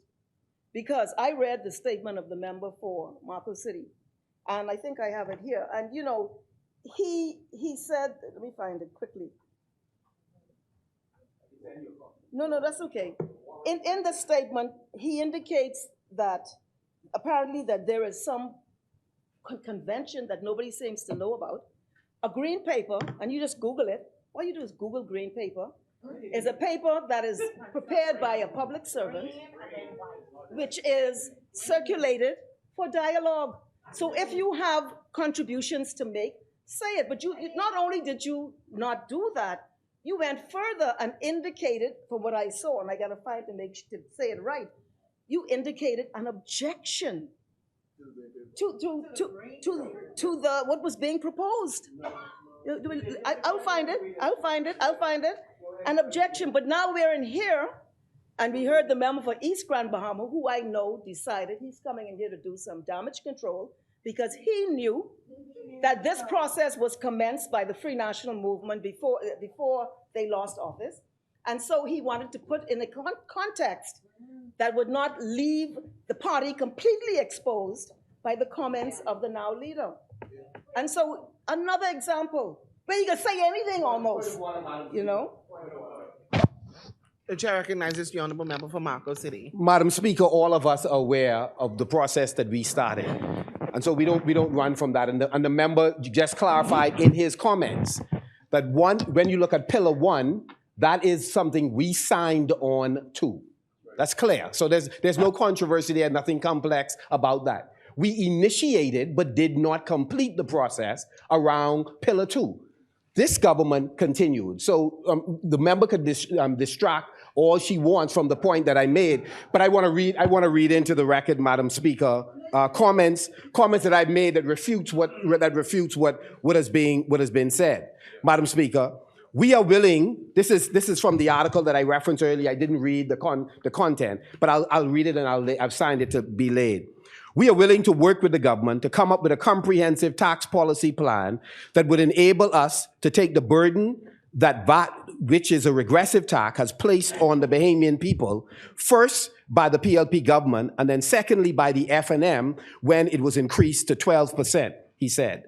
The other thing we say to the government is that we believe that it is an error. It was an error to make the decision to impose VAT on breadbasket items.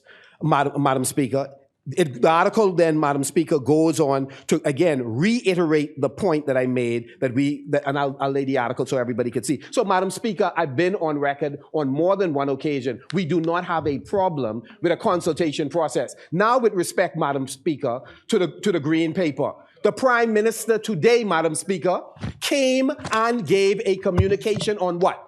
The Green Paper, Madam Speaker. So the point I was making is something so important, the Prime Minister should have come with a communication to lay the Green Paper. Today, he did what I advocated in my statement he should have done, Madam Speaker. He did it today. The Prime Minister did it today. Communication that laid the paper. Oh, sorry. Refer to newspaper editorials, but there's one in the papers today that says Pintard's response to this issue is unserious. That's what they say. And I agree with that. I agree with it because you're talking about something you said.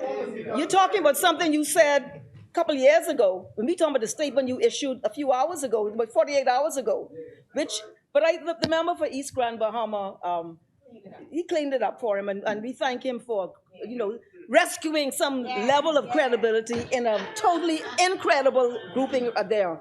I have it here, but I won't go into it because, well, yes, and because we know that you were saying one thing and doing the next. The member talks about the track record of the Progressive Liberal Party in less than 2 years. And I just, wanted to remind them that their administration was one, and I didn't want to get stuck on this because we're here to do legislation, but seeing that the water's being so muddied and everyone, on that side has so many contributions to make on so many different things. I'll speak, for example, the member for Kalani spoke about the Prime Minister traveling and what the cost of London. I'm wondering if the member for Kalani remembers the Chogam visit to London. I believe he carried, the numbers I was hearing was almost 100 people to London. Say one thing and do the next. And then you're sitting right there in the cabinet and you and here, but not you, the member for Kalani. How many was it? 40, 50? It was a lot of people. Maybe hundreds, exaggeration. Yeah, I'll get them. But it was at least, it was between 40 and 50 people. 40 to 50 people went on that trip. So when you come in here talking about this, that, and the next thing, and you yourself have engaged, you've traveled, you've carried delegations, but now you're coming in here and pointing the finger at the Prime Minister. You say he this, that, and the next thing. But it's okay when you carry your delegation and you travel. It's not an issue. So I just, you say one thing, you do the next. You have no credibility in this Commonwealth of the Bahamas. None. And And we know that the administration, your administration, was almost notorious for the breaks given for the wealthy in this country. And, and you talk about accounting and not giving us anything until we open the books and all this. I just went to East Grand Bahama. I went to look at McLeanstown Oil Age. And on my way there, I saw the area that you were planning to put that oil refinery or whatever it was, now the infamous Oban. And it involved hundreds of acres of crown land, which was bad enough. And we never understood why. You all thought that made sense in this country. And then the file went missing because Bahamian people and people of Grand Bahama were outraged. But when I looked at the area itself, it is an area of a national preserve, eco-sensitive, that this administration thought it made sense to put an oil refinery in that most sensitive place in this country. I only raise that to say that, and we could go on and on with the numerous instances where you change the law for the oil companies for export, and on, that you changed the law because Alaifaki wrote a letter. We can go on and on and on and on. It's not necessary. The point I want to make, Madam Speaker, is a simple one. We are here to debate some legislation to support a critical pillar in our national economy. That's what we're here for. We've heard instead a lot of politics, a lot of rhetoric, I would call it. And the truth is, when you dig beneath it, the critics have no credibility in this matter, no credibility. And so, I just want to urge them, we do have an account. And the account is of your stewardship in this nation. No, the Bahamian people know it. That's why the Bahamian people they brought it and they lay it. And that's why you are where you are today. And I would just end by saying that it wasn't until we were about to go to elections that we learned that the Free National Movement government had planned to give away, I say give away, our cultural assets, the forts and all of these historic monuments. Give away historical monuments to political cronies. When you look to see who it was they were doing business with, was the chairman of the party, not chairman, the chairman? Yeah, the chairman, and also the party, the campaign coordinator. I mean, Madam Speaker, now hold on now, Madam Speaker. You think they can come in here and talk about integrity and transparency? When they didn't announce it, it came out in a question during the budget. They had in the plans, they had the documents, and they were ready to go to give away our cultural assets that belong to the Bahamian people, to their political cronies. So, I'll stop there for now. And I just wanted to say that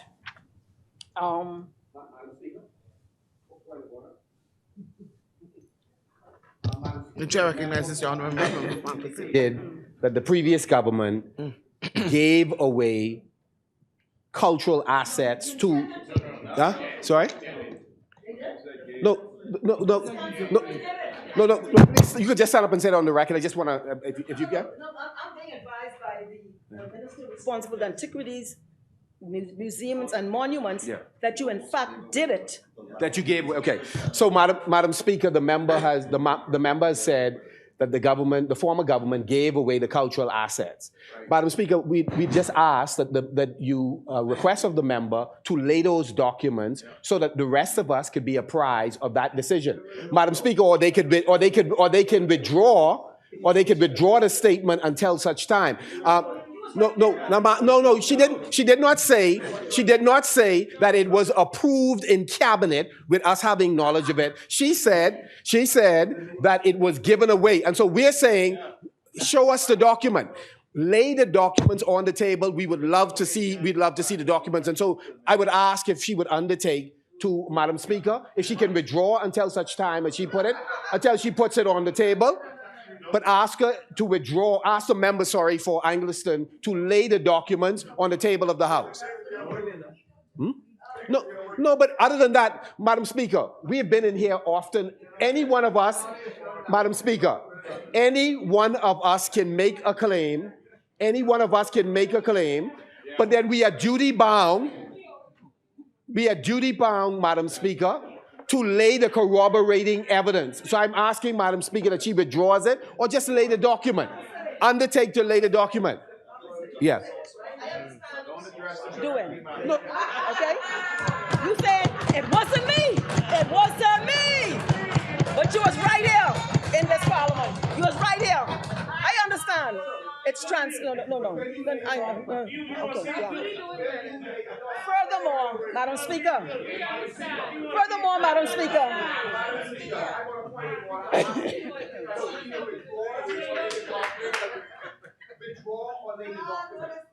Madam Speaker, you know what is so ironic? The member for Marco City was sitting right here. Where? Right there. When I asked the member for Kalani, where you moved? Yeah, you're right. I understand it wasn't me, but let me say this to you. No. The member for Madam Speaker, the member was right here in this parliament. Are you aware of it? Right here. When the Prime Minister then was asked about it, I asked him whether he'd signed the agreement. He said no. But he said that there was discussions.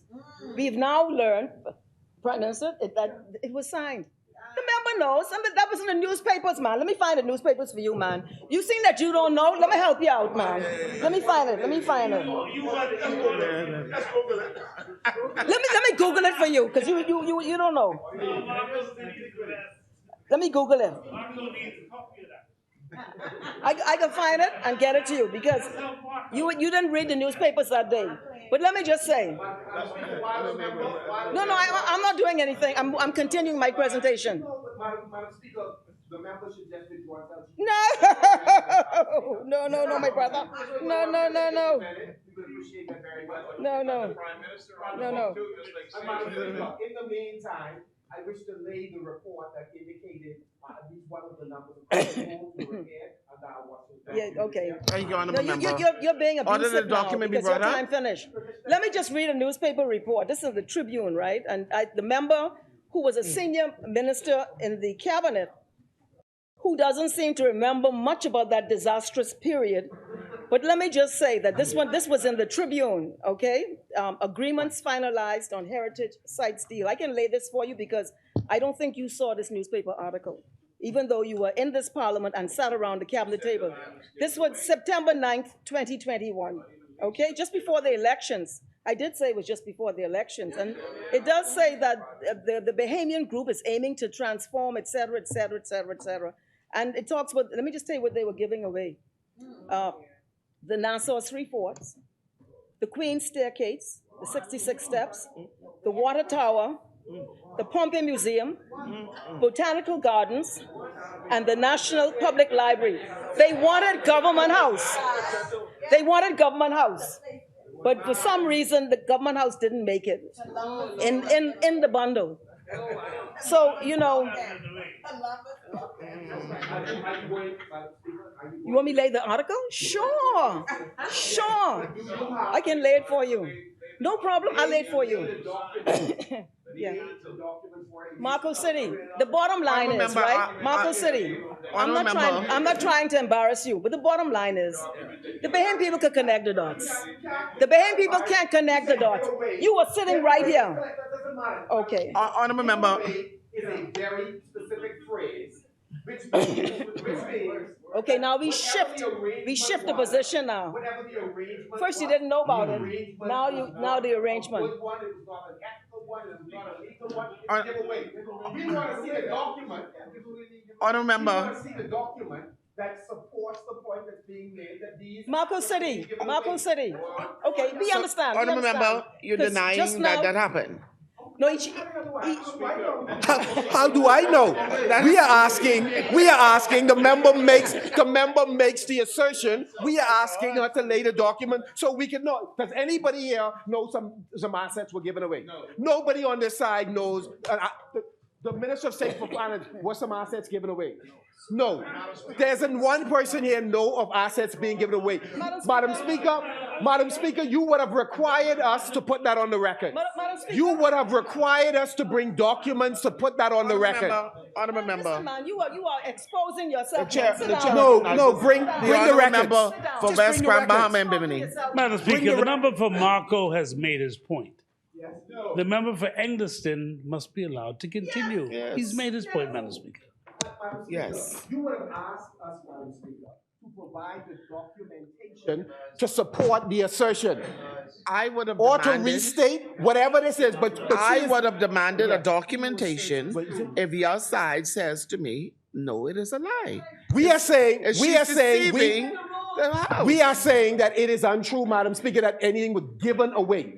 That's what we are saying. We could be convinced otherwise if we could see documentation. We don't see any. It is not. She is not telling us an accurate story. The member from Harper City is vigorously seeking to establish a position that it wasn't me. No, that's not. But he was She a doesn't member get of to the do that, Madam cabinet, Speaker. And he takes responsibility. No, he doesn't. And No. whether it was for No. $1 or $100, any interference with the sites of the historic sites of this nation that I have outlined is a giveaway. Any interference. It's not the same thing. It's not the same thing, Madam Speaker. No, you don't So, think Madam so. Speaker, That's I'll why wait for y'all your were doing ruling, it. Madam Speaker. I only ask that the member verify that assets of the country was given away. That's all we're asking. No. Everyone on this side say they know of no such giveaway. So we want to see the document. no, we want to see the terms by which persons acquired assets of the Bahamian people. That's all we want to see. We'd like to see the terms under which they acquired the assets. No, you see, I understand very well where the member is coming from. I appreciate the political sensitivity of the matter. Because if you want to repeat over and over, we don't know nothing about it over here. So you're saying it's someone else, you're pointing the finger at somewhere else. We understand that strategy. We understand the strategy. But if you didn't know, if you did not know, and it was in the newspapers, in the Tribune, I'm gonna lay that article. You don't know. The Bahamian people know. It was admitted in this parliament when you were sitting here, but you still don't know. Well, I don't want to say why you don't know. I don't know why you don't know, okay? But you had every reason, and it's very reasonable that you ought to have known. But you're telling us you didn't know. So I move on, Madam Speaker. So the point I'm making. What is the ruling relative to we have now satisfied the test you set for us, which is are you saying The speaker already ruled on that. You can't hear it. what you saying is not accurate? Everyone here has said we do not know that to be accurate. We have not seen the document, Madam Speaker. So we answered you. That's the litmus test you gave in terms of establishing whether it should be withdrawn. Who has the rule on when a minister makes an assertion? You have it up here. None of us have seen. Honourable member. The Madam First Speaker. of all, the member for Engliston never spoke about a document. She spoke about a giveaway, which is Yes. okay. She Madam never indicated that there was a document involved. Madam She Speaker? went back to a document in the newspapers to substantiate what she would have said So the in this ruling is place. done. She never indicated that she had a document. No. She gave her opinion that it was a giveaway. Yes. So what am I asking the member to lay? Madam Speaker, I understand what the member's difficulty is. The member is putting distance between himself and that's what was done. But the bottom line, and he say he doesn't know about it. But it was in the newspapers. The Prime Minister is speaking from his seat. It was in the So newspapers. that's not on record. So the member doesn't know, but it was in the newspapers. And it was admitted by the Prime Minister in this House, and he doesn't know. So I leave it there. Are you having some kind of health challenge over there, St. Anne's?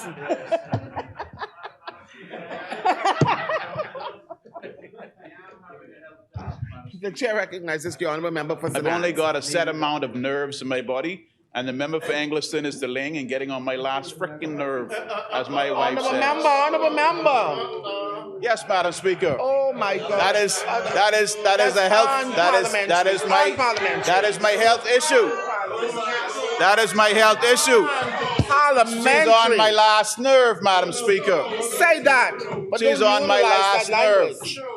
My last nerve. One member. Disgusting individual. I know you have one term. Man, the member must withdraw. Withdraw what, Madam Speaker? The word that I was asked a question. unparliamentary. Then parliamentary language. Which was the word that I said? No, sir, it was unparliamentary, and you I know what you withdraw the said. word, Madam Speaker. But I would really like to see this document laid, or the member for Engliston to withdraw her comments, Madam Honourable Speaker. members, why are we going back to this document? Because it was said to exist The on member the for record. Engliston never said she had a document. Madam Speaker, the members of the opposition, may you have your seat, please, only one member at a time. And this is my You never sat when I was standing. I'll sit if the Madam Speaker asks me to sit. Thank you, Madam Speaker. You see, Madam Speaker, when you see this level of disrespect, it speaks volumes. It goes very deep to the root of an individual. I leave it like that, to the root. But I want to admonish the member St. Anne's to be very careful in how you conduct yourself in this parliament, particularly as a new member. Be careful. And the language you use and the personalization of your attacks. We can all do that. I could do that very well. But I seek not to do that. I've been in here 5 terms. I don't do that. I do not engage in personalizations. So I just want to end, so I end by saying, Madam Speaker, the point I'm making is that we're here to debate a very serious amendments to the law, which are critical to the key pillar in our economy. And we've not heard much, except for, I would say, East Grand Bahama on that side, about this legislation. I want to thank him for his contribution to this. But as it relates to the other stuff, I only wanted to highlight, Madam Speaker, we hear a lot of this in here. The Bahamian people, they see through it. When you've done one thing in government and you come in opposition saying something else, it's a credibility strain for all of us, including the people of this country. So I end by saying that, Madam Speaker, that we understand that there is a lot of work that has to happen in addition to these types of amendments to the law, because we have to, by and large, modernize our country to create greater equity in our social reality and to cause for the Bahamians to have a stake in our economy. We got to work on that aspect also. And, you know, part of that involves digitalization, to allow for greater administrative and bureaucratic efficiency in this country. We know that under their watch and under our watch, the bureaucracy is largely manual. And in any system, anything that we talk about that's cumbersome and behind people, it can't ease of business, there's some realities about what has to happen in this country. And we are addressing this issue of bureaucratic efficiency, which will allow the frustrations of our people to be addressed. But this is not something that the PLP do. This is something we inherited. I saw this in road traffic. You had long lines outside the Clarence Bain building. You had issues of I don't know, you call it pilfering, whatever you want to call it. And the automation, we saw immediately the increase in revenue and the efficiency in which people have been able to process their licensing of their vehicles. So we have to get to that point across the board in this country. And we want to ensure that through our educational process, our young people are able to self-realize and self-actualize. We want to ensure we have premium health, physical and mental in this country. We want to deepen our cultural reality. We want food security in this country. And we are undertaking, as we speak, Madam Speaker, policies which facilitate these defined objectives. It's easy to come in here and point a finger, particularly when you were there, and you know your track record is nothing to write home about. But much work is underway in this country to address the deficiencies that we have as a developing people. And so chief of which, and I will end on this one, our policies in our economy to incentivize Bahamian ownership and facilitate capital and land ownership of our people. And so steps are underway. The work is in progress. We didn't come here to shoe shuffle, jive, and whatever. We're serious participants in this country. And work is underway to advance the cause of our people. And it does sometimes require, navigating the treacherous waters of fiscal balance. That's what we are facing right now, which is unfortunate because I wish we didn't have to. I wish we could get all that we want. You know what I want in education? I'm a hog when it comes to education. I don't want no restriction. But then there's a reality, there are restrictions because of you only got one point. Sorry. Sorry, St. Anne's, I didn't mean to do that.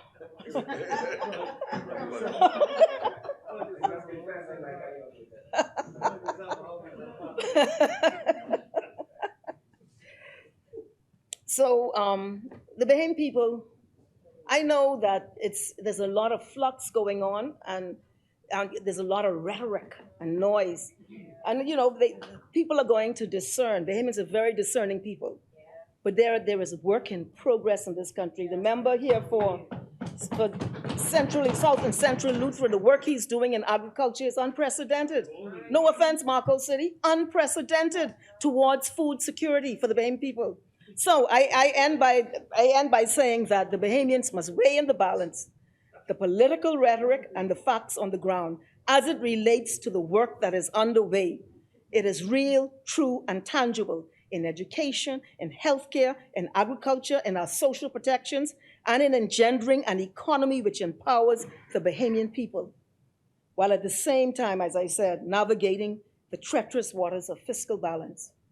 Madam Speaker, we support this legislation, and we believe this will strengthen the financial services sector, make it more competitive in that global reality, and that it will inure to the benefit of our economy and the Bahamian people, and that from those taxes that come from all these different things, we'll have more money for education and all of the other areas that are important to national development. Thank you, Madam Speaker. Thank you, Honorable Member. Madam Speaker, just before the questions put, I just wish to say a few words, just in response to some of the comments made earlier today. This was not expected to be a long debate. We expected to be a debate that would take several hours, but we've extended way beyond the hours that we thought because members, for the most part, did not stick to the matters before us.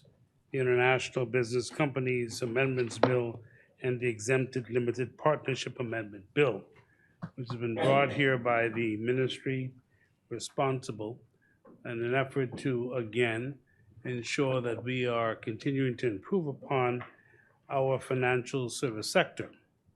It is very competitive and it continues to change by the day.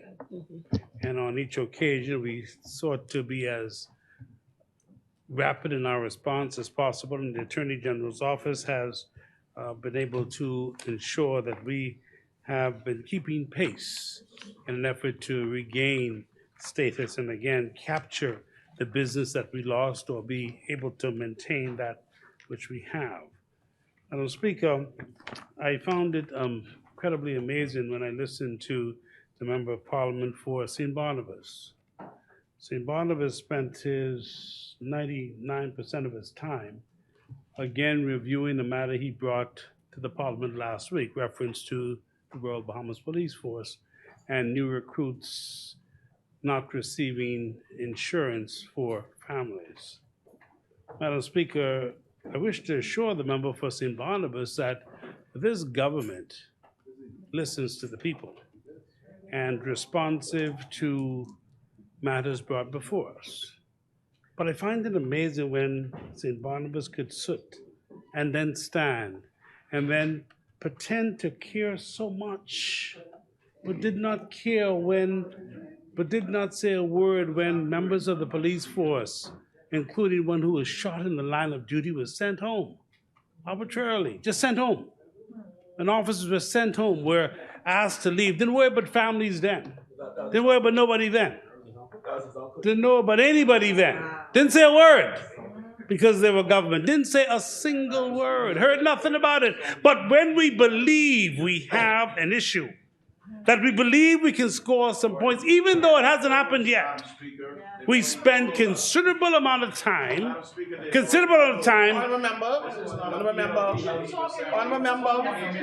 Honorable member, please allow, And said that this member pretends to care, Madam Speaker. Pretends to care. That's pretty offensive language, pretending to care. When I read, in fact, the voices through the statement, the voices of the members of the security branches relative to the government's position on taking back the insurance benefits.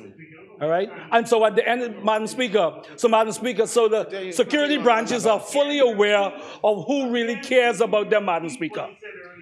And I also said, Madam Speaker. honorable member. St. Barnabas, you read letters. That doesn't make you serious. You read letters. You read the letters. Honorable member. We have seen and we have read those letters. Honorable member. We have seen and read those Honorable letters. member. We have seen and read those letters. My argument to you is very Now, simple. if I have to call one more time. Honorable member. And the other security branch members that I speak to, he will know if he's serious, and if they're serious about governing, ask the police officers out there. Ask the police officers out there. Ask the members of the Royal Bahamas Defense Force. This ain't just about no letter. I go on the streets just like everybody in here. And if the government thinks Madam this Speaker. position of Madam Speaker. Madam Speaker. then they don't understand. Madam Speaker, if the member for St. Barnabas, having difficulty comprehending, I'm making this point, Mr. Member. And the point is this. Whilst we care, and we care about all uniform officers of the Royal Bahamas, whether they're the police, defense force, at the Department of Correctional Institution, whether they're at customs, no matter where they are, immigration doesn't matter, we do care. And we do talk. My brother's a former police officer, and I talk to police officers all the time. Many lived with me when they were training. So we talk about it all the time. But I am talking about something else. I didn't hear a word when they sent officers home from you. I ain't never heard a word when a police officer who was shot in the line of duty. You didn't say a word when he was sent home. Arbitrarily. Where were you then? You were in the Parliament then. Why didn't you say something then? Both my grandfather, who Man, you said nothing then. my grandfather and my uncle said, other members of my family. So for this member, Madam Speaker, Madam Speaker, we could play games in here all we want, Madam Speaker, right? Madam Speaker,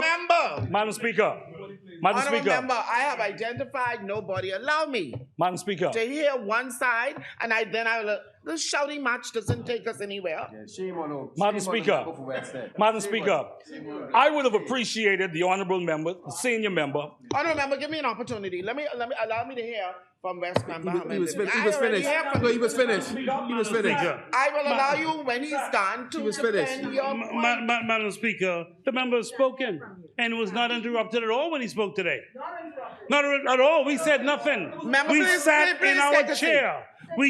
in our chair. We gave him silence while he spoke. I'm simply making a point, Madam Speaker, and I want everyone to understand the point. We care about everyone. And the recruits, Madam Speaker. And we care about the recruits, Madam Speaker. And that is why this administration is seeking to make it even better for them to join, men and women to join the forces. That is what we intend to do, Madam Speaker, and we will. But I'm raising another point. I don't know how come we have this difficulty when we are sitting on the opposite side. All of a sudden, our heart begins to bleed. We don't hear anything otherwise. And I'm only raising the point, Madam Speaker, when members of the Royal Bahamas Police Force, distinguished men who are serving this country, once shot in the line of duty, was sent home arbitrarily. I heard nothing from that member. He didn't cry then, didn't say a word then. That's the only point I'm making, Madam Speaker.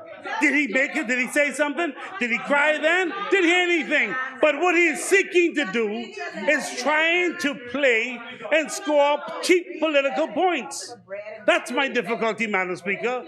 If you raise an issue, if you bring the letters of the police, the associations, you're correct. I expect the argument. We expect the argument. We've heard the argument. But we've not ignored the argument, Madam Speaker. Not this government, not the member for Cat Island. Never. We hear the argument, Madam Speaker. But until such time, the member is here forecasting what he hopes would happen. Because he's hoping it's political mileage for him. Madam Speaker, this is the only point I'm raising. I want to turn to Grand Bahama. Madam Speaker, the member spoke. No one said anything to this member, you know. I give you an opportunity. I am still listening to West Grand Bahama and Bimini. West Grand Bahama, could you please continue? Madam Speaker. I will give you an opportunity. I will give you an opportunity. Please take your seat, and I will give you an opportunity. Right now, this chair is listening to West Grand Bahama and Bimini. I will give you an opportunity to the members. Madam Speaker. Please. Madam Speaker. Madam Speaker. He sat And down. I wish to to turn to Grand Bahama, and in particular, turn to the Bahama Rock. When Bahama Rock was licensed to operate in the Bahamas, it was the Progressive Liberal Party that raised concerns. When Bahama Rock, as was mentioned today, the mining that was taking place in 8 Mile Rock, it was the Progressive Liberal Party that caused for, in 2004, for the mining to stop. It was the then Minister of Health, Dr. Marcus Bethel, on a complaint and meeting with the community, caused it to stop, Madam Speaker. What I find incredibly amazing about the possibility of it continuing is the PLP that stepped in and stopped it. But what the record must reflect, it was the Free National Movement that gave the license. One, it was a member of the opposition, well, of the Free National Movement at the time, who allowed for the monitor to be in his house of the blasting. He was there monitoring it for them, working with them, Madam Speaker. So when I listen to the concern today, I understand that, and I'm with the member. But I want to put it in context. That when they came here, this was an issue because the people of West Grand Bahama, 8 Mile Rock in particular, complained then. They had a difficulty then. If you remember Caleb Alton, remember the protest. Remember the teacher who was protesting as well. Remember the noise that they made. And they were talking about what would happen. I remember an elderly gentleman in 8 Mile Rock saying that they're digging away and taking away our land. Madam Speaker, that's what happened. So when I hear this talk about the possibility now of more mining, I have not heard that. I'm surprised to hear that.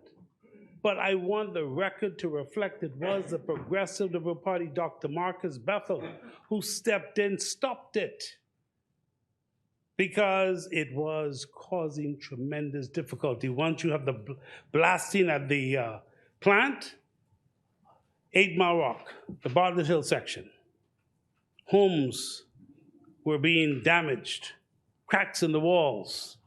And we conducted a major investigation led by Dr. Marcus Bethel. So the PLP has always stood in and fought for, because we had a difficulty, as you share your point today, we had a difficulty with it then. Now, insofar as Grand Bahama is concerned and whether Grand Bahama is going to be returned, I think it's important for us to remember now that Grand Bahama's difficulty goes back to 2004. Hurricane Francis did not leave us in a good state, Madam Speaker. And we've had issues that included the quarrel in the Grand Bahama Port Authority as well, between the families. And Madam Speaker, we have been and continue to look for that direction forward. Now, my colleague member for Pine Ridge has been working her way from East End to West End, doing what she must, causing for things to happen, bringing opportunities for people, creating job opportunities for many. And yes, there's still homes to be repaired, and yes, there's still homes to be built. Madam Speaker, we have never moved away from accepting that. And it will continue. And many more have to be done, several hundred, I'm told, just in my recent check. But there are many more to be done. And we don't run away from that. In fact, the member for Pine Ridge goes and identifies these homes and brings to the attention the need and the work that must be done. We're not moving away from that. But at the same time, the efforts being made to get the economy going, to take care of the vendors. It is very difficult rebuilding a tourism industry that died. It's very difficult when you understand that you don't have the airlift that you should have. You don't have the continuation of business. You're not going to have the occupation of hotels as you would have had in the past. You do not have that now. But it's getting better by the day. In fact, just today I'm told about 10,000 visitors came on the cruise ships. Wow. That is significant in Grand Bahama. Yeah. And efforts will be made to get more to the shops in Lucaia and other places in Grand Bahama. So for anyone to suggest that nothing is happening or no effort is being made, in fact, it was the member for Pine Ridge who went into the member for Marco talked about Lucaia and the straw market. It was the member for Pine Ridge who went there with the Deputy Prime Minister to talk to, and the member for Fox Hill went there as well to talk with the people. Well, you talked to and you called the member for Pine Ridge? Well, you were looking after your constituents too. Some who work there. Yes, okay, fine. The point is, with Grand Bahama, it has been a challenge, but we today are moving in a more progressive stance than we did over the last several years. And so, Madam Speaker, when members take on and say things, I think it's always important to put it in perspective, and the promise is made. I told the member for East Grand Bahama that next month we're opening those facilities in East End. Social services offices and urban renewal offices. Ready to go. I'm sure you went and looked at it. It's in High Rock. In High Rock and in West End. And we had to go there, and we're trying to make sure, because no government offices were there. When y'all left offices, they were all gone. So we're now putting them back in there. Many of the government offices were shut down. Many, because the administrative complex went. So you lost some of the government agencies. But what we're doing now is ensuring that there is governance to be there close to the people, because it is a bad thing.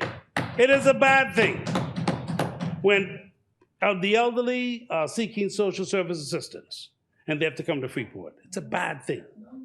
And we're eliminating that. So you'll come from Sweetens Key and Pelican Point and all the areas in the east, and now you'll be able to come right to the center in High Rock. That is significant. And it's going to be in your constituency. And we told you we're going to do it, and it's going to be done. It's ready now. We're just setting the date for the Prime Minister to come and open it. And it's going to work. Madam Speaker. They don't have to travel now all the way to Freeport to get a food voucher. Well, it is possible. Give it a wholesome. Well, I will give you the wholesome. The reality about it all is we've made incredible progress with our Promise Rise program. And more of the elderly are now getting onto the system. And those who cannot get onto the system immediately, we are seeking to ensure that our Canoe program continues to provide the service. But there will always be hiccups and there'll always be difficulties. Our issue is how quickly we can respond. And our effort is to respond within 72 hours. It's not always easy, but we seek to respond. No, to answer. We seek to answer within 72 to make sure, and if we can move as quickly as we possibly can, we do. There are difficulties, but we're trying to take our system and move it more closer to perfection as we possibly can, but in every system you'll have issues, and that's what we have as well. And I want to turn to the Green Paper. It is the editorial, and the member for Engliston raised it, as the editorial referred to the member for Mark, who was raw politics, stick to the raw politics. The Green Papers are never intended to be that. I mean, history will show, and if you would read this book, you'd read about the Green Paper as was done by Independent Independence. And it will show how the opposition, what the opposition did.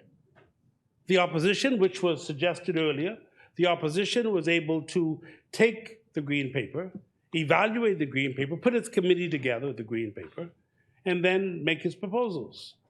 And its proposals were then considered as a part of the consideration of the government that became the White Paper. That's how it's done. It's no set position that you must do, no. What happens is it's for consultation. And the consultation was allowed, but even today when I listened, I heard more of the arguments of the Green Paper, which I don't believe now is the time. What should happen is the opposition should be asking the government for a time in which they can present their position. And if they can present their positions to be considered too, and the government will give consideration to it. That's how it's done. And once it's done that way, the government will look at it and give to the experts, they look at it, and they come back with the then white paper that's debated in the parliament. It will then determine where we go and how best to govern in moving forward. Because I do believe, as I listen to sides, I do believe there's a general consensus on where and how the government ought to proceed and where the country ought to go. One thing for sure is there's an argument about economic growth and development that's required. There's an argument about possibility of taxes. All these arguments have to be considered. How do we get to where we have to be to provide the services that we need for the people of the Commonwealth of the Bahamas? That is a long and that is a short. That's what we want to do, provide better for our country. Now, the member for Kalani, well, he was again, and that's expected every week, the competent authority happy hour. He comes and has a wonderful time and goes through, says the same things over and repeatedly, and spends a considerable amount of time talking about the office of the Prime Minister. He truly missed that office. He missed that office, bro. I'm telling you, he missed that office because every day, that's all he talks about, the office of the Prime Minister and what the Prime Minister does. I get the impression he must be sitting when he goes out to Goodman's Bay to work out every morning. He must be have binoculars. He's looking at the Prime Minister's office from Goodman's Bay whilst he is out working out in the morning time, because I can tell you, he spends more time discussing things or saying things that you know full well and tested, because he can't possibly talk about abandoning people. He can't talk about what he did as a government. He told us it was the people's time, and then told the poor, I can take care of you all next time. Abandonment? You abandoned the people. You threw the people under the bus. What did you do? You break off running. You said it's the people's time. And then just before the election, I can get to y'all. I ain't get to y'all yet. But in the meantime, you took care of everybody else. The rich got richer, and the poor got poor. And the reality is you abandoned the people. So therefore, when you talk about who threw who under the bus, he threw the Bahamian people under the bus. The large majority of our people, that's who got thrown under the bus.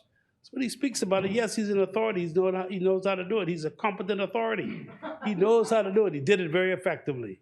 So when the member stands and the member speaks, one thing's for sure, the member's going to stand and say over and repeatedly, he's going to talk about travel, spends a lot of time, and I keep wondering, who is he talking about traveling to London? Why? Why is he focusing on this London now? He wants to know about London. He wants to know about London. I'm not sure he's really talking about the Prime Minister. I'm not sure he really wants to talk about the Prime Minister, but there it is. Madam Speaker, we've had a very good debate, I think, Madam Speaker. Some points were raised, and now, Madam Speaker, I wish to put the question. 2 minutes. Thank you, Madam Speaker. Madam Speaker, the honorable member for West Grand Bahama and Bimini initially made this point about what happened to the officers. First of all, let me say this, Madam Speaker. It can't be expected for every member to speak on every issue because the honorable member doesn't speak on every issue that affects the assault of women, violence of women in the Commonwealth of the Bahamas. That should not be expected. You don't expect to speak on every issue. And what I will also say, Madam Speaker, as it relates to the issue of the police officers who were sent, I disagree with that. The question is, does the honorable member, in terms of what I said today, agree with this policy that the government has made that officers of the Royal Bahamas Police Force and officers of correctional services have said is a disrespect to them? The question is, as I've stood here and said that I disagree with that decision that happened with those police officers, does the member disagree with the position that the government has taken? Also, Madam Speaker, the Member of Parliament for Freetown stood up because the member also talked about the possibility that it could be changed. The member from Freetown stood up and said that this decision that's being made, he used the word affordability. The government has made a decision. And so the government must own up to its decision. So I honestly would have preferred, respectfully, if the member would have stood up and said, we made this decision because we feel it's the right decision. Because the members of the Royal Bahamas Police Force who talk to me out there, and they talk to everybody, members of the Royal Bahamas Defense Force and the people members across the Commonwealth of the Bahamas are saying that they have an issue. And it's sad that this back and forth would diminish, maybe not the intent. Madam Speaker, you told me 2 minutes, Madam Speaker. 2 minutes. Right? Madam Speaker, no, 2 minutes ain't up. Madam Speaker, right? It's unfortunate that this back and forth with myself and the member, though not intended, would diminish the core issue that I brought last week to this House and I bring today. And that is that the men and women of this country who are sworn to protect us and that do, and persons can attach political whatever they want to this. It's the truth. They have an issue. They feel that this is disrespectful, the position that the government has taken. And that is real. And we ask the government to reevaluate that, Madam Speaker. Thank you, Honourable Member. Madam Speaker.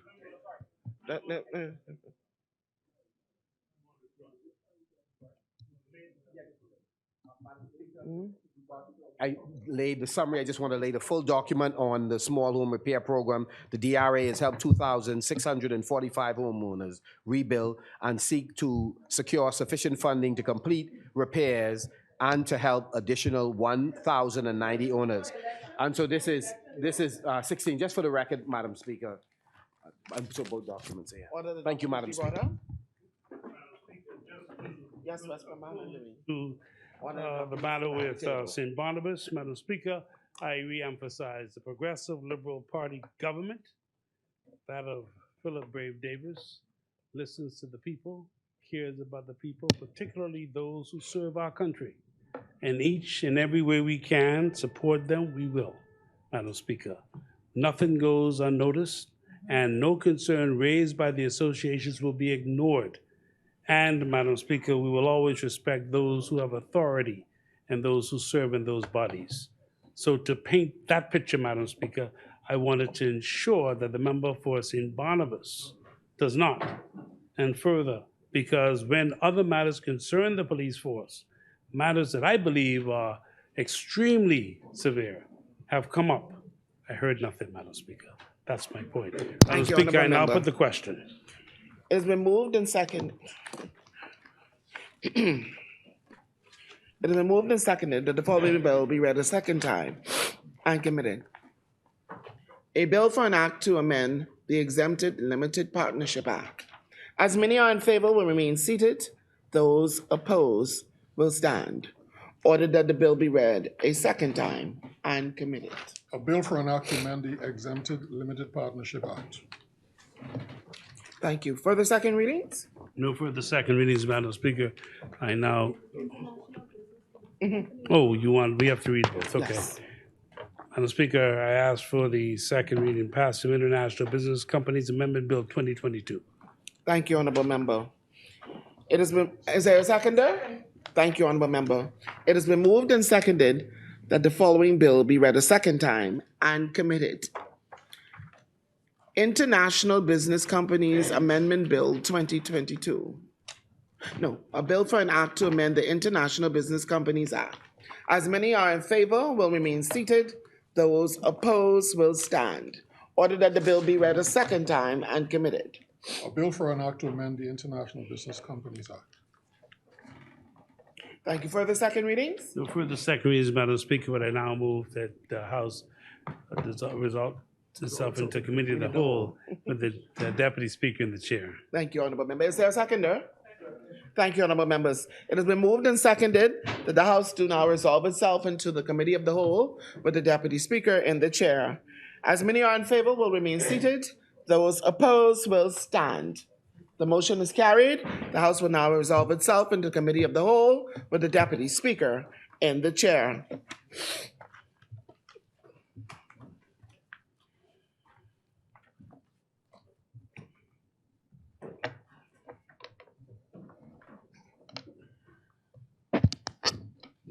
White.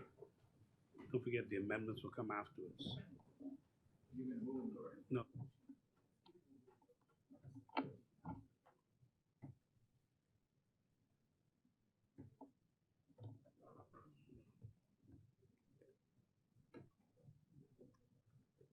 Mr. Forbes. Piece of paper. Hurry up. Sheet of paper, please.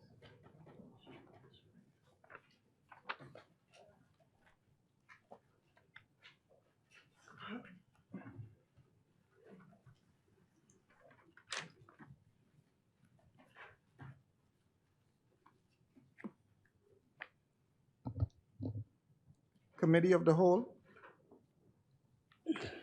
Mr. Deputy, Mr. Chair, I wish to move for the long title of the Exempted Limited Partnership Amendment Bill 2022 be agreed. Is there a seconder? It has been moved and seconded that the long title of the bill be agreed. As many as are in favor will remain seated. Those opposed will stand. The motion is carried. The long title of the bill is agreed. Mr. Deputy, I move that the short title of the bill be agreed. Is there a seconder? Second.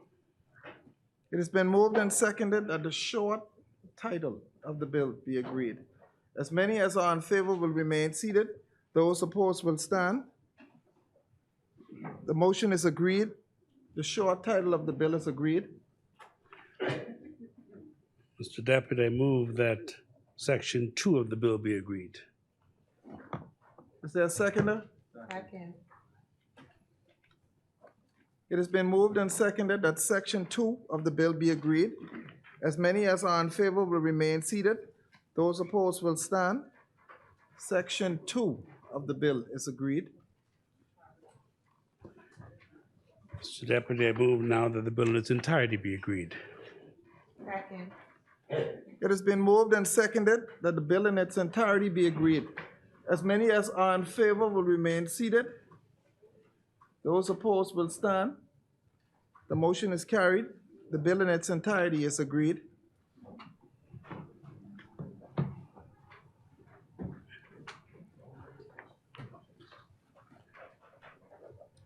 Mr. Chair, I now move for the long title of the International Business Companies Amendment Bill 2022 be agreed. Elizabeth? Second. It's been moved and seconded that the long title of the bill be agreed. As many as are in favor will remain seated. Those opposed will stand. The motion is carried. The long title of the bill is agreed. Deputy, I move that the short title of the bill be agreed. Second. Thank you, Elizabeth. It has been moved and seconded that the short title of the bill be agreed. As many as are in favor will remain seated. Those opposed will stand. The motion is carried. The short title of the bill is agreed. Mr. Chair, I move that Sections 2 to Section 6 be agreed. Second. It has been moved and seconded that Section 2 through 6 be agreed. As many as are in favor will remain seated. Those opposed will stand. The motion is carried. Section 2 through 6 is agreed. Mr. Chair, I move that the bill in its entirety be agreed. Second. It has been moved and seconded that the bill in its entirety be agreed. As many as are in favor will remain seated. Those opposed will stand. The motion is carried. The bill in its entirety is agreed. Mr. Deputy, I now move that the Speaker to take the chair. It has been moved and seconded that the Speaker do now take the chair. As many as are in favor will remain seated. Those opposed will stand. The motion is carried. The Speaker will now take the chair.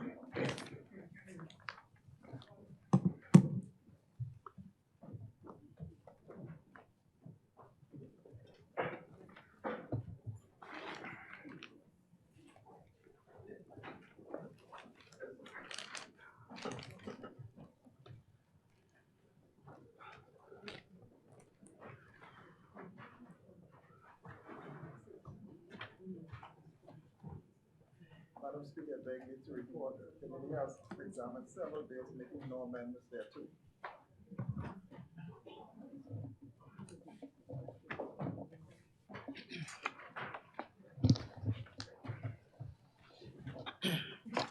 Honorable members, the Deputy Speaker and Chairman of the Committee of the Whole has reported that the committee has examined the bill, having made no amendments thereto. Third reading and passing of bills.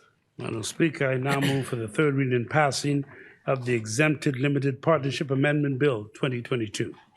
Yes, thank you, Honorable Member. It has been moved and seconded that the following bill be read a third time and pass. A bill for an act to amend the Exempted Limited Partnership Act. As many are in favor, will remain seated. Those opposed will stand. Order that the bill be read a third time and passed. A bill for an act to amend the Exempted Limited Partnership Act.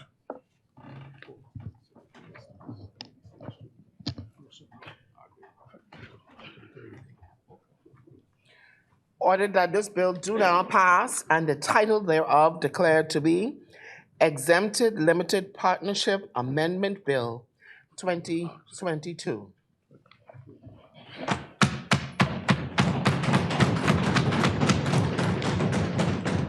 For the third reading and passing of bills. Madam Speaker, I now move for the third reading and passing of the International Business Companies Amendment Bill 2022. Thank you, Honorable Member. It has been moved and seconded that the following bill be read a third time and passed.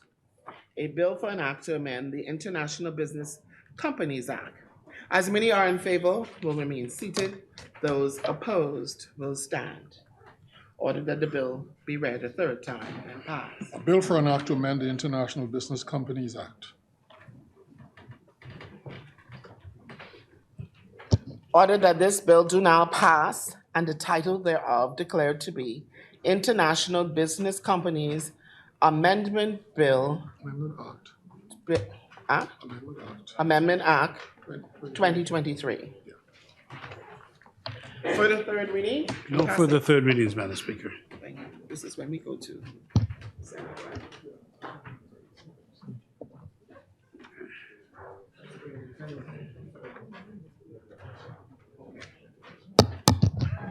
Honorable members, the Nurses and Midwives Bill, which was sent to the Senate on 19th of April 2023, and message number 27 was amended by the Senate on 22nd of May 2023.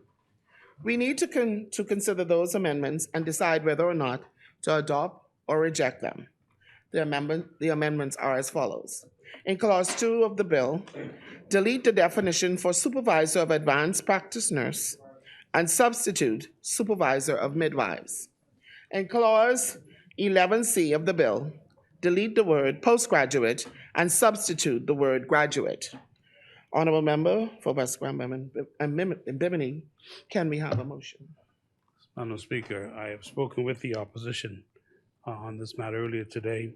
I now move that the House adopt the amendments made to the Nurses and Midwives Bill by the Honorable the Senate. Is there a seconder? Thank you, Honorable Member. It has been moved and seconded that the Senate's amendment to the Nurses and Midwives Bill be adopted. As many are in favor, will remain seated. Those opposed will stand.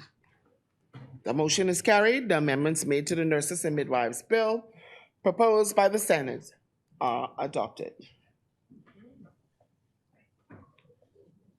I now table the messages from the Senate, messages 22, 23, 24, 25, and 26, and do now lay them on the table.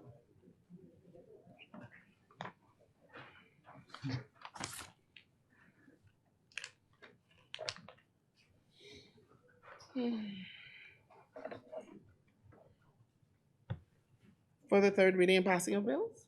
No, for the third reading. Ordered that the clerk do take the bills passed in this House today to the Honorable Senate for their concurrence. We will now revert back to the order of business.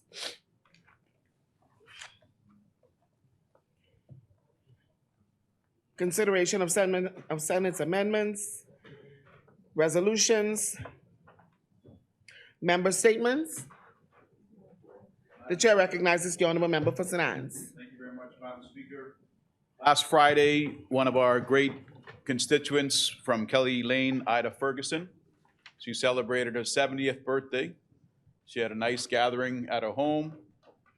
And on Sunday, her and her family celebrated at her home church.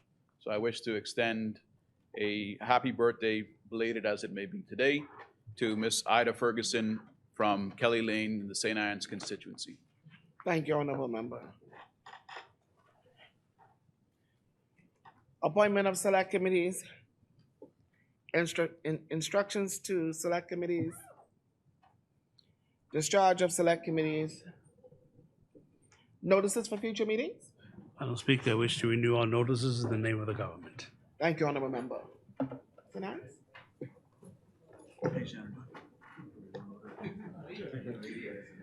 We wish to renew all notices in the name of the opposition, Madam Speaker. Thank you, Honorable Member. Adjournment? Madam Speaker, I now move for the adjournment to Wednesday, May 31st, 2023 at 10 a.m., during which time the Honorable Minister of Finance will present the budget communication. Thank you, Honorable Member. Is there a seconder? Thank you, Honorable Member. It has been moved and seconded that the House do now adjourn at its rising on 31st of May, 2023 at 10 a.m. As many are in favor, will remain seated. Those opposed will stand. The motion is carried. Final adjournment? Madam Speaker, I now move that the House stands adjourned to Wednesday, May 31st, 2023 at 10 a.m. Thank you, Honorable Member. Is there a seconder? Thank you, Honorable Member. It has been moved and seconded that the House stands adjourned to Wednesday, May 31st, 2023 at 10 a.m. All rise.